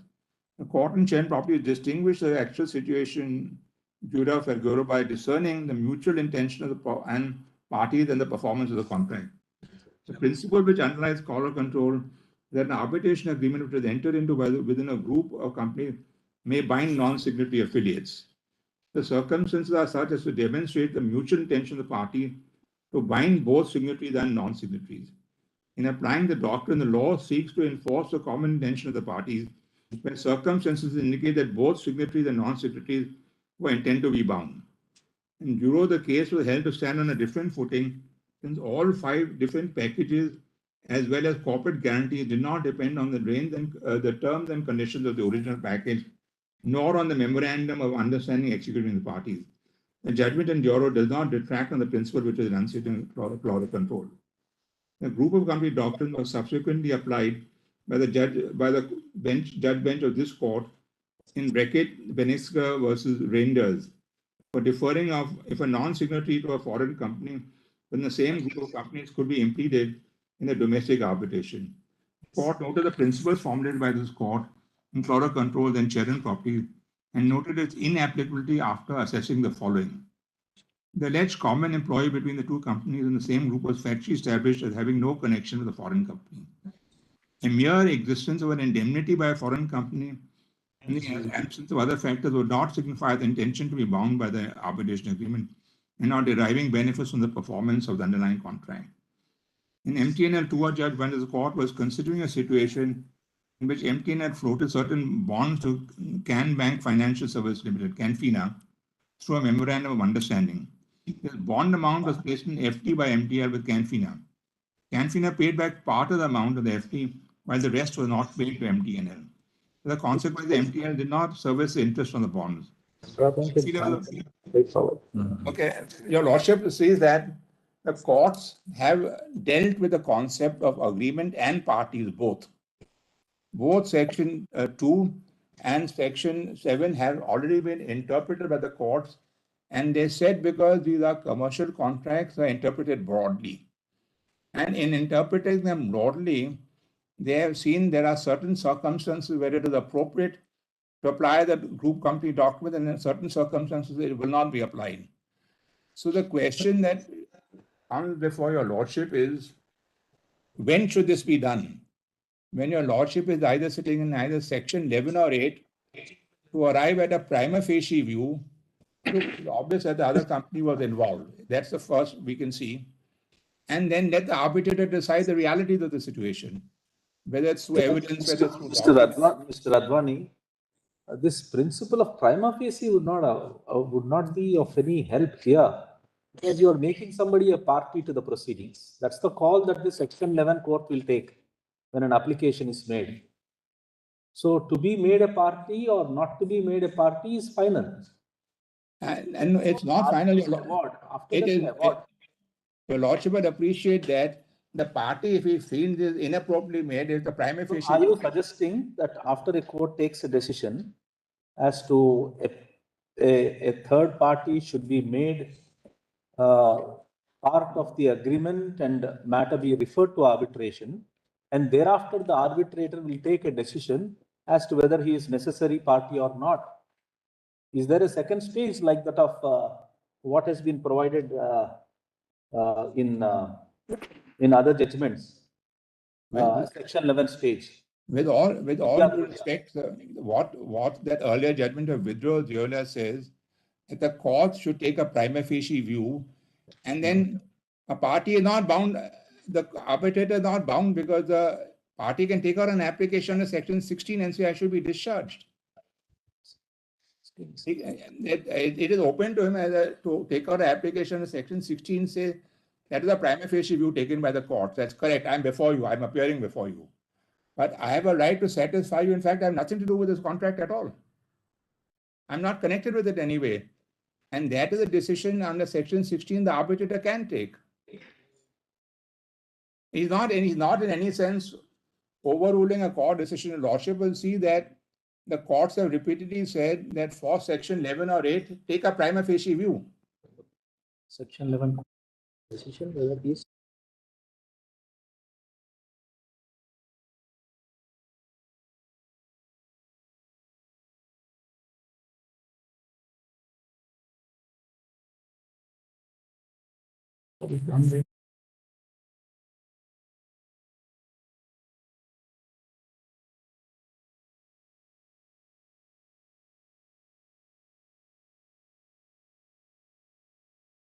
Should be Section 16 of the I.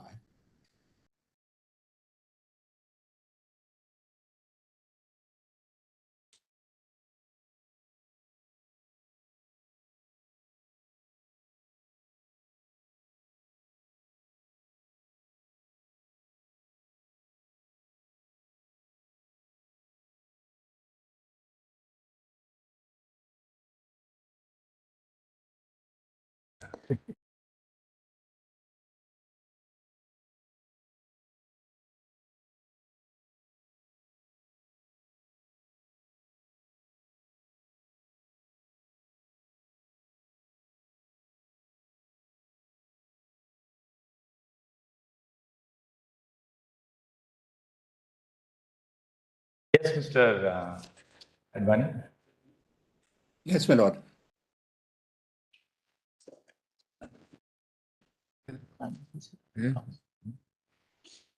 Yes. Now, therefore, I'm saying your lordship seen that video, Jola, that is why the lordships apply the same standard, saying take prima facie view on section 8 and 11. If there's an arbitration agreement, once the court finds an arbitration agreement, parties are referred to arbitration. Then the arbitral tribunal can go into the issue whether one of them is a proper party or not a proper party to the arbitration. But at the section 11 stage, how does the court determine as to whether a third party will be bound? You are saying it will be a prima facie determination? Yes, my lord. Otherwise, that is the role of the arbitrator. There may be evidence to decide one way or the other. Exactly. That's right. The arbitrator may consider evidence of all the correspondence. Therefore, the 11 court can't decide this at all. I mean, the 11 court cannot then go into render a final determination. Correct. Or a conclusive determination. With all due respect, the court will determine on a petition and an application without seeing the evidence. Some evidence, prima facie evidence, your lordship will look at correspondence. But if there's oral evidence on this issue, your lordships are not going to go into oral evidence on 11 to consider whether it's right to put the parties in the arbitration or not. If we say that they made all sorts of commitments, they made all kinds of oral commitments, and then the arbitrator will come to findings of fact on that.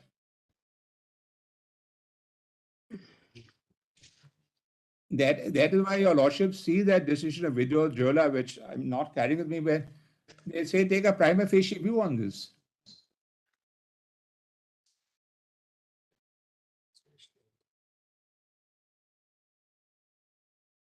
Is Drolia part of your compilation? No.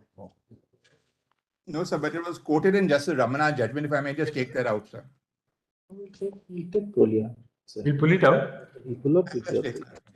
Just give us a citation of Dolia from Justice Ramana's judgment. I'll just give it in a minute, sir. Just give one. It was 2021, 2 SCC, page 1. 2021, 2 SCC, page 1.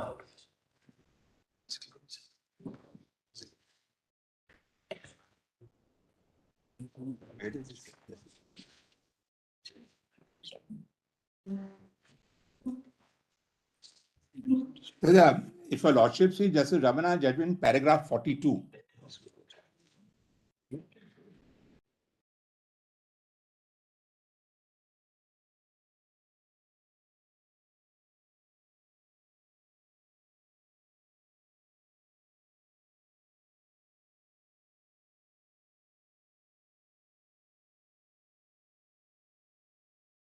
Does your lordship have just paragraph 42 of Justice Ramana's judgment?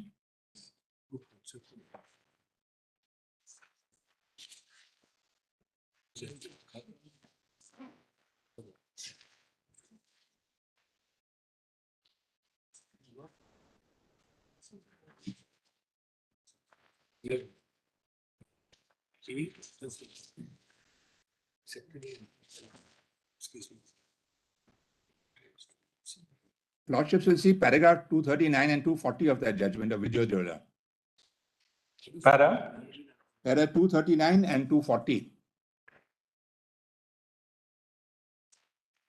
That has been quoted by Justice Ramana also, but. No, that is, we'll have to see Justice Sanjeev Khanna's judgment. That is. No, I appreciate that. If your lordship will look at para 239 and 240 of the Video Jola judgment. That's a concurring judgment. In 239, he says in terms.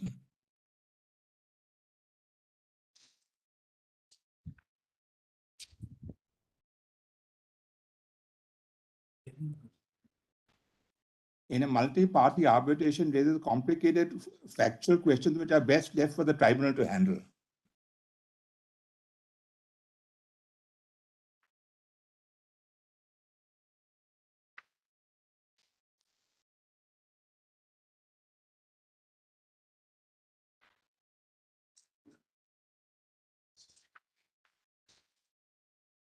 And in 240 also, sir. They take a prima facie view.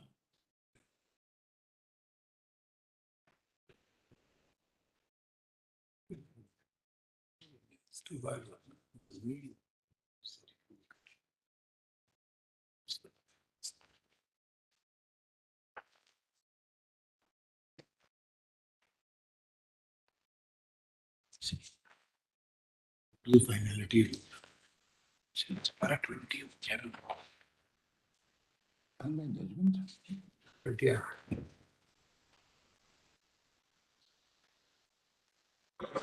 I'm just.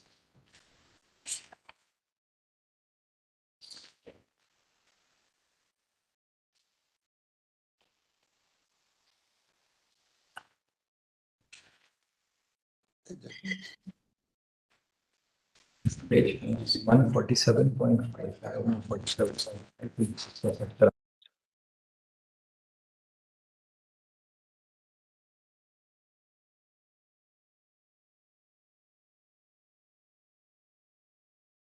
Here, this is.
The Lordship will see also paragraph 231 with the recommendation to the Law Commission, sir.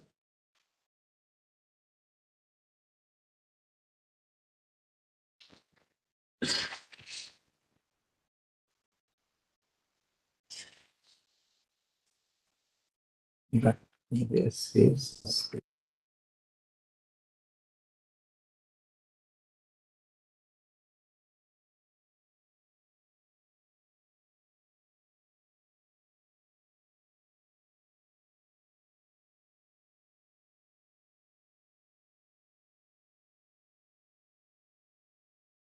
You are referring to Mr. Advani, yes, Ramana, 238 and 239. And 231 also, so the Law Commission recommendation, if I may read it, sir. Yes. Paragraph 231, the 246 Law Commission report in respect to the scope and nature of pre-arbitral and judicial interference states is under. The Act recognizes situations where intervention in the court is envisaged in the pre-arbitral stage, i.e. prior to the constitution of the arbitral tribunal, which includes section 8, 9, 11 in case of part 1 arbitration and section 45 in case of part 2. Section 8, 45 and section 11 relating to the reference to arbitration appointment of the tribunal directly affect the constitution of the tribunal and the functioning of the arbitral proceedings. Therefore, the operation has a direct and significant impact on the conduct of the arbitration.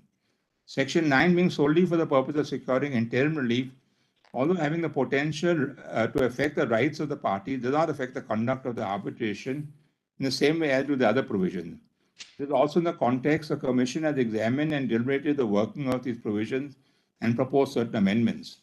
The Supreme Court has occasion to deliberate upon the scope of and nature of permissible pre-arbitral judicial reference, especially in the context of Section 11 of the Act. Fortunately, however, the question before the Supreme Court was framed in terms of whether such a power is a judicial or administrative power.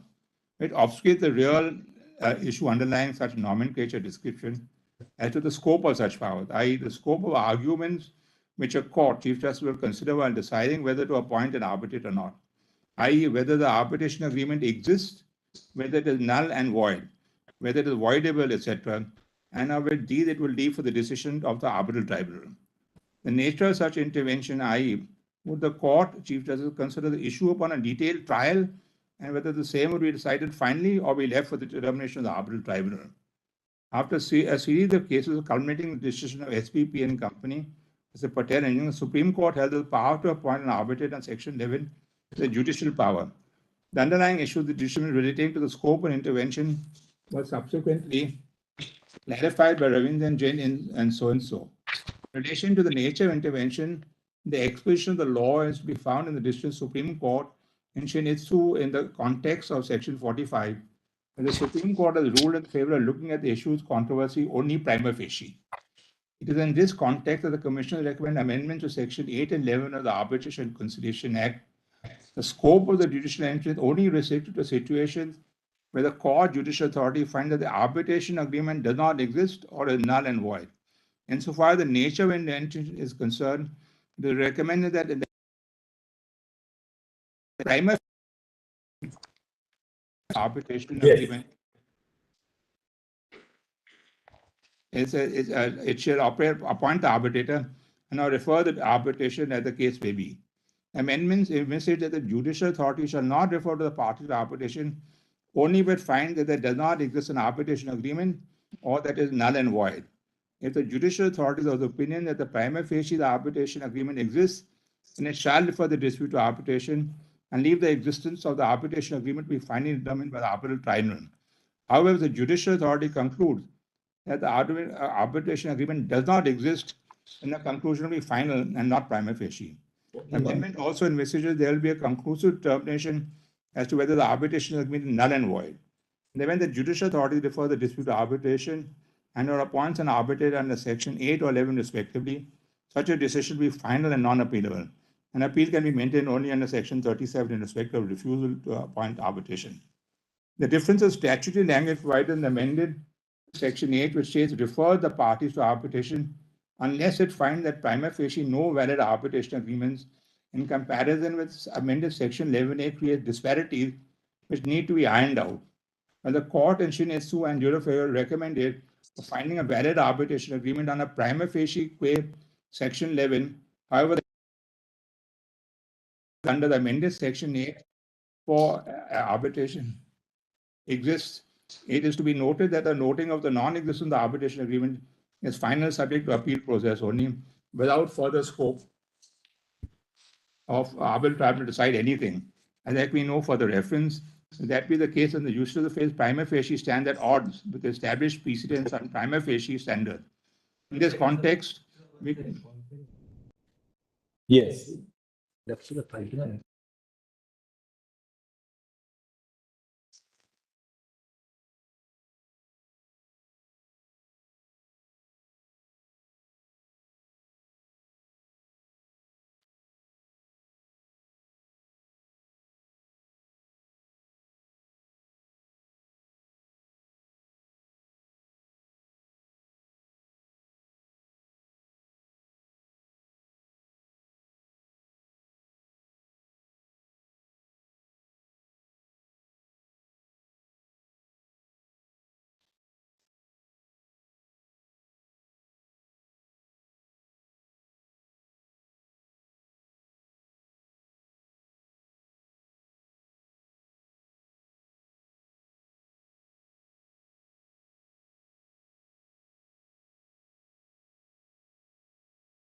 Yes, Mr. Advani, yes, we've seen para 239 now. 239 also you see, where they actually put fluoro controls. Right. Yeah, whether a multi-party arbitration raises complicated factual questions which are best left for the tribunal to handle. So your lordships, when coming to a conclusion to appoint or not to appoint an arbitrator, So he knew. The date of the reference in this matter? 6th May 22. 6th May 22. The 6th May 2022. But the SLP of 2020. 2020. 2020. Now, Mr. Advani, anything else? I just wanted to show you that Ontario judgment of the practical view they take in terms of the UNCTRAL model law, sir. Why don't you put that in your note, Mr. Advani, now? I'm happy to do so, but I can point it out to you in 2 minutes. It's only 2 paragraphs, sir. All What's right. the page numbers? What's the page in the compilation? Yes, I'll just give it to me 1 moment. I'll get permission.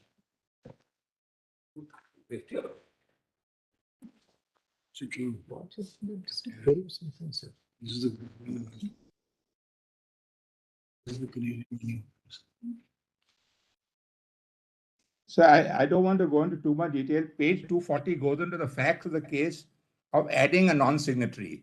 Then the final conclusion, your lordship will find on page 243. 240 is sir, 240 is some judgment of the Ontario Supreme Court. Yes, my lord. Yes, yeah. Ontario Superior Court, yeah. Where does it begin actually? It begins at page 235. 237, yes. 237. And sir, if you go to paragraph 44 on page 243.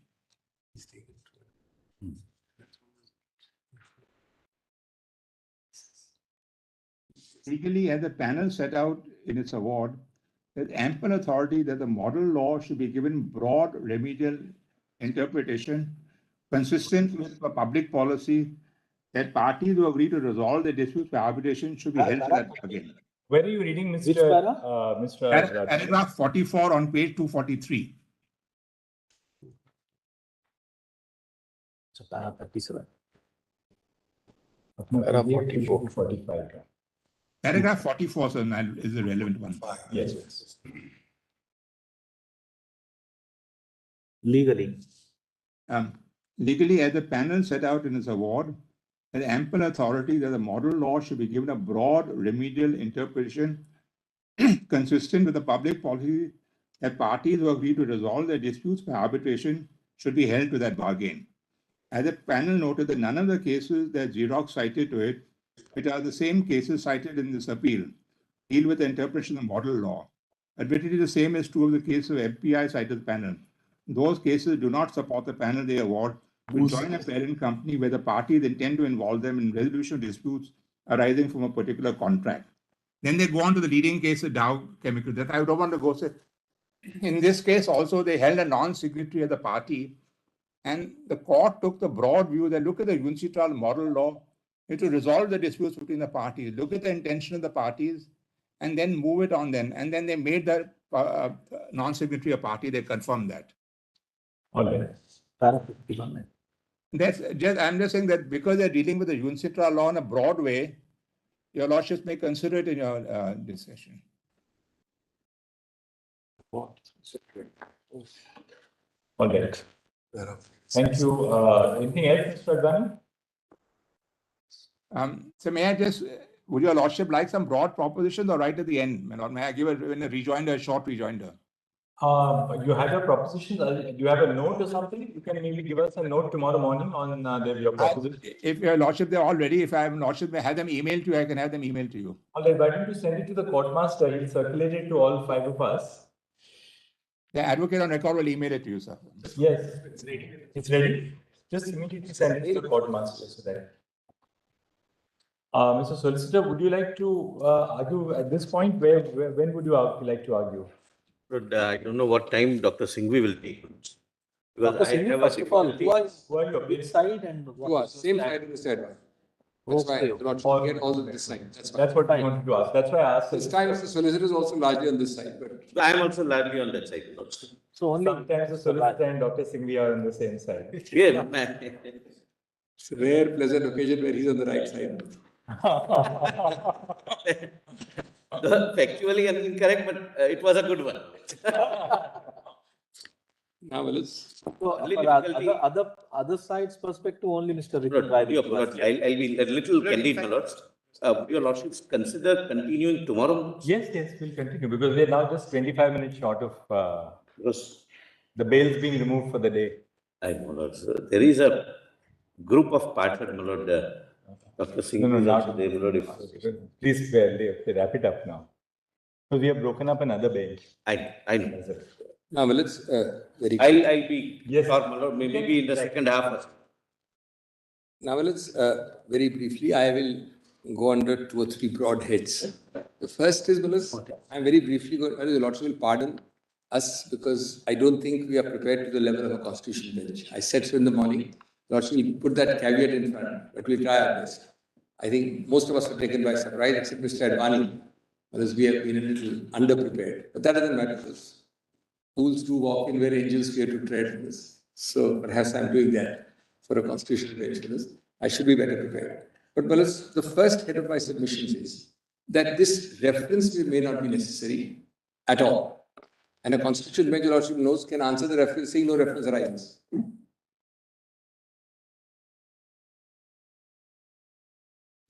It's divine deja vu. No, it might save Your Lordship's time. Collection. It might save Your Lordship's time. With reference of-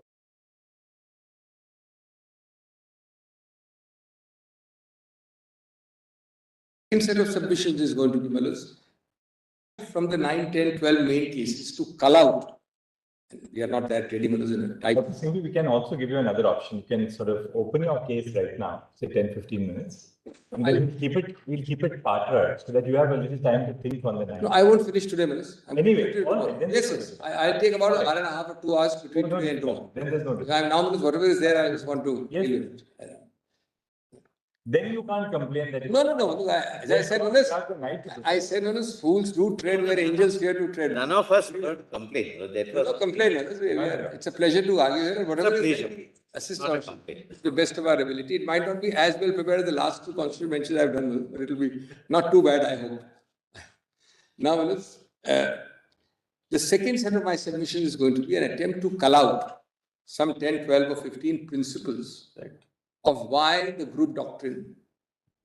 This is, Malas, after the first point. Your Lordship need not answer the reference at all. In the event Your Lordship answers it, Your Lordship should, Malas, comprehensively reiterate and reinforce the group doctrine for about 15, 16 juristic principles. I'll give Your Lordship those principles as the second head of my submissions.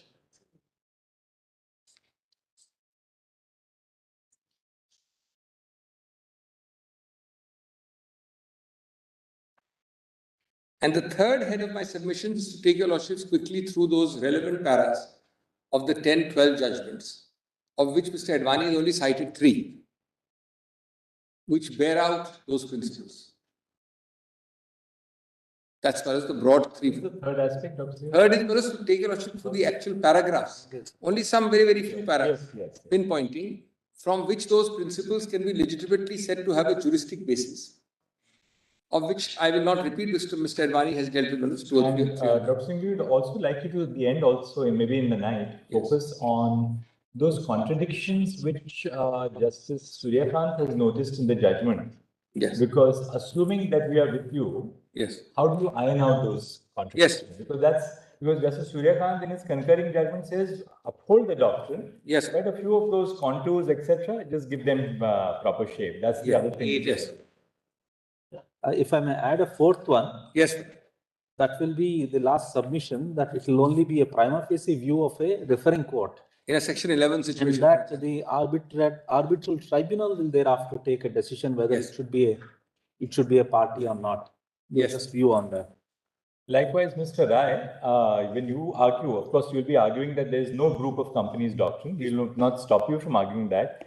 But in a manner that you always fairly assist the court, you may also argue on a demurrer that Yes. even if you apply the group of companies, What are its contours? then how would your contours? So What we'd are- like you to assist us there. Yes. As well. Especially because, they are in one side. Yes. So we'd like you No, but to. my submissions would be both. Excellent. Thank you. Where the group company may find a place in Indian law, and if it does, what are its contours? Absolutely. That's I'll it. address Got it. Yes, Doctor. We have also hard sets made in the course of day to day, but most of it will be Lordship soft copy. If it's not there, then we'll hand a hard set for some cases. Most of it, I think, is with the Lordship soft copy. Now, let's first on the first head. Well, I say with respect that both the learned judges who have formulated, well, A have formulated what might be called grounds.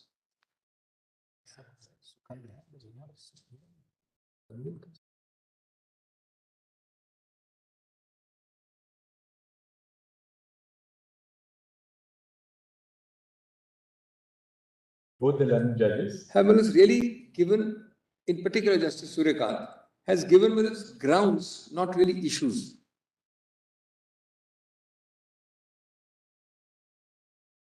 I'll just make it good, Manoj. Let me give you a point first. Right. Two minutes. The issue cannot be, as Justice Suryakant with great respect has formulated, for example, whether this group doctrine can exist in Indian jurisprudence independent of any statutory provision. That's the first issue as formulated.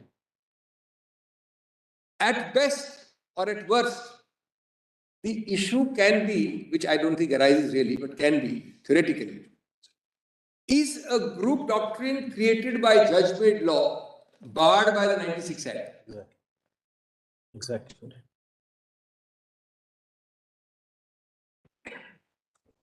This question is posing.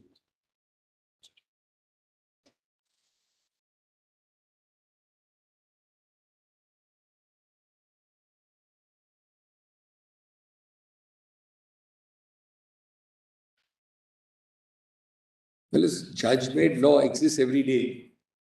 So many things your Lordship says becomes the law, under 141 or 142 especially. Therefore, it doesn't have to be found in a statute. Indian law is statutory, Indian law is common law, Indian law is a Lordship law, Indian law is customary law. So many sources of law. But yes, if the issue is taken to the extreme extent of saying that there is a bar in some sense of the 96 Act, then a Lordship will look at it and see if there is a bar. Or the other issue could be that your Lordship says Indian judgments, which are not yet a constitution bench, have wrongly brought in the group doctrine. Per se, it is wrong. That's a policy decision, if I may say so, a judicial policy decision of your Lordships. It should not be there. It's a wrong adumbration, it's a wrong importation.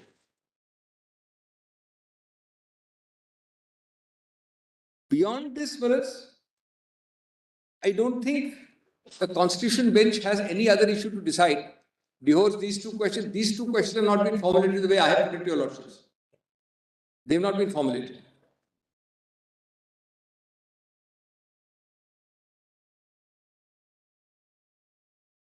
Now, because the rest is ground. Just turn to para 104, page 41 of Cox and Kings, Justice Suryakant's concluding paragraph.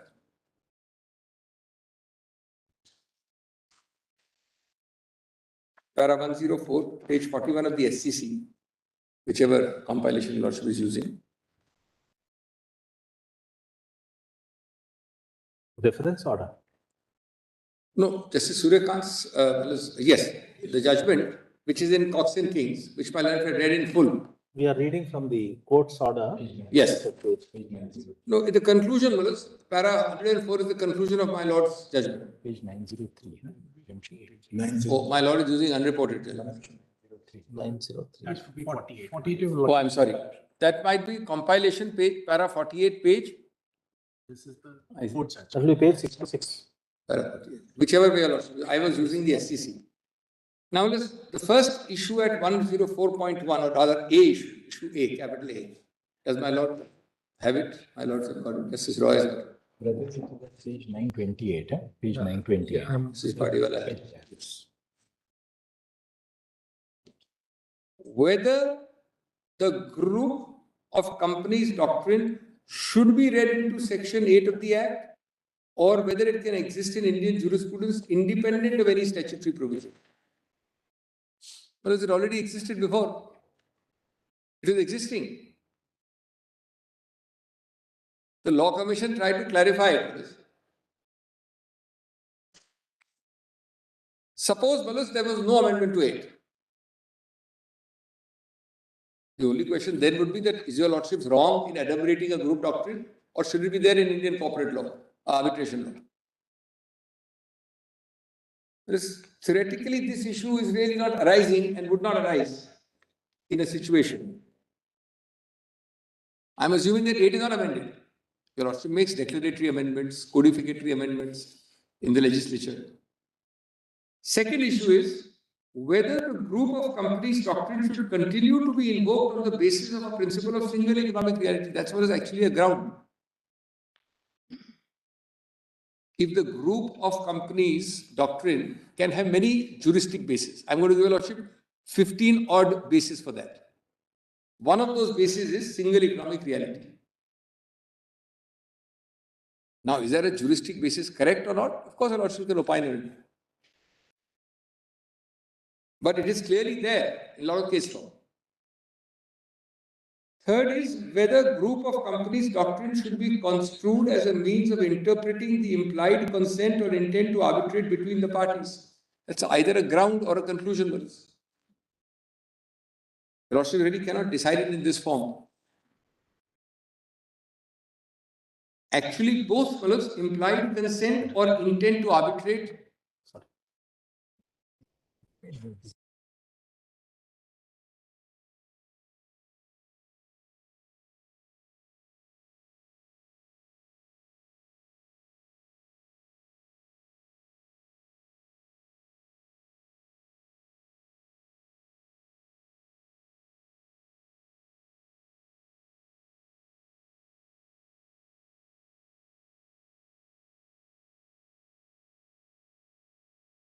Reformulate. Yes. We'll put it to you that this is how it could be reformulated. Yes. In the Arbitration Act, Yes. reading section 7 with 2H. Yes. Is it not the intendment of the Parliament that only parties who are signatories to the agreement will alone be entitled to? It does not enable, by implication, bringing a party who is not a part of the contract. I'm grateful. That's really, Manus, your lordship is making it narrow and make it wider against me. It's not what I said at the beginning. Does the 96 Act not permit the declaration of a group entity doctrine? Whatever, whether 2H does not or 7 does not, does Manus the Act inhibit? No, It can only be a bar. Statute's own expression. Yes. Does it permit anybody other than a party to the contract? Very well. That's the positive way of putting it or negative way, either. When I was typing, I took down your first submission as. Yes.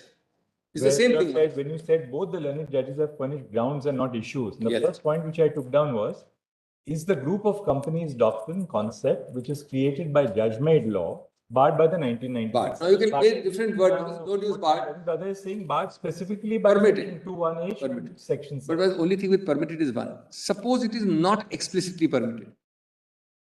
Suppose, I'm not saying. It may not be barred according. Exactly. It will not prevent your lordship from enumerating it.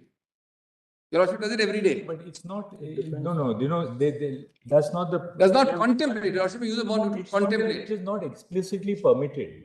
But could we be reading, could section 7 be read so as to exclude anything but a written agreement? So does the 96 Act not contemplate that a person who is not a signatory can be?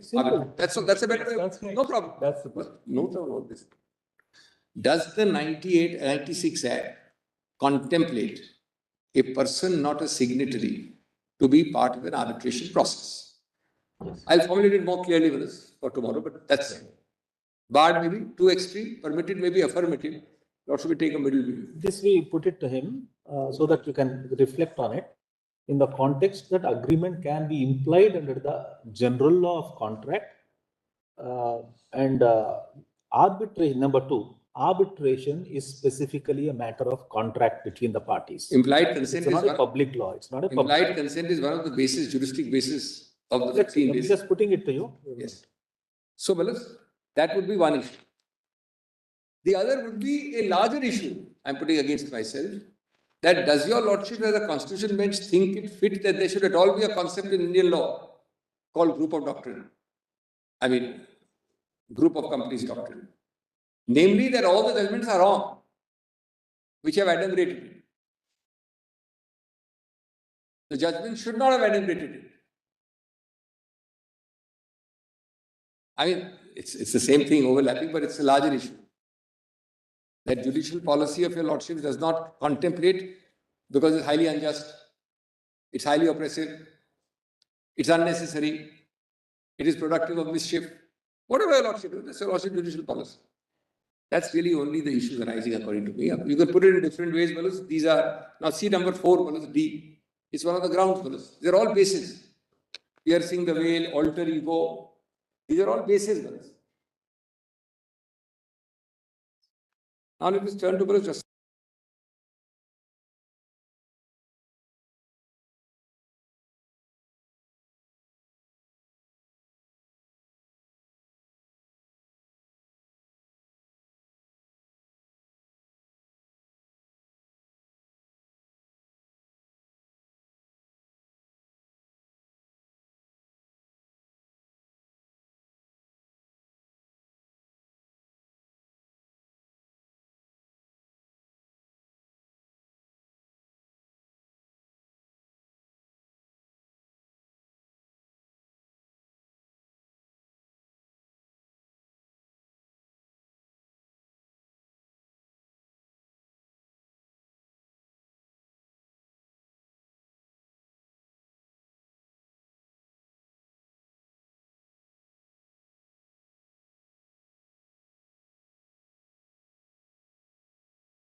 Maybe what we'll do is, we'll rise right now. Yes. That you have a little time to reflect. Yes. You know always how you formulate, you know.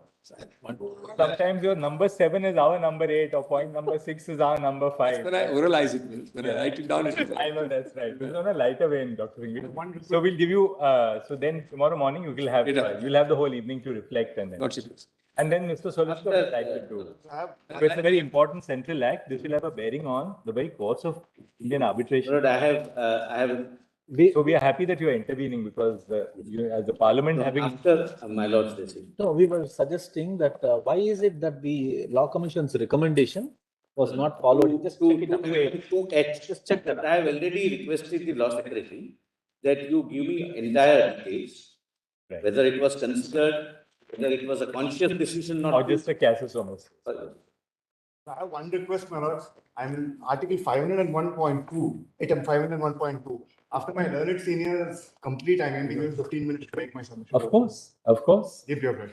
That is just. And I also find a compilation. And if you can give us a short note of 2 pages, it's always better because then it becomes focus. Yes? 2.5. We'll also circulate whatever we made in the email soft copy. Certainly. Mr. Rai, your note is. Obliged.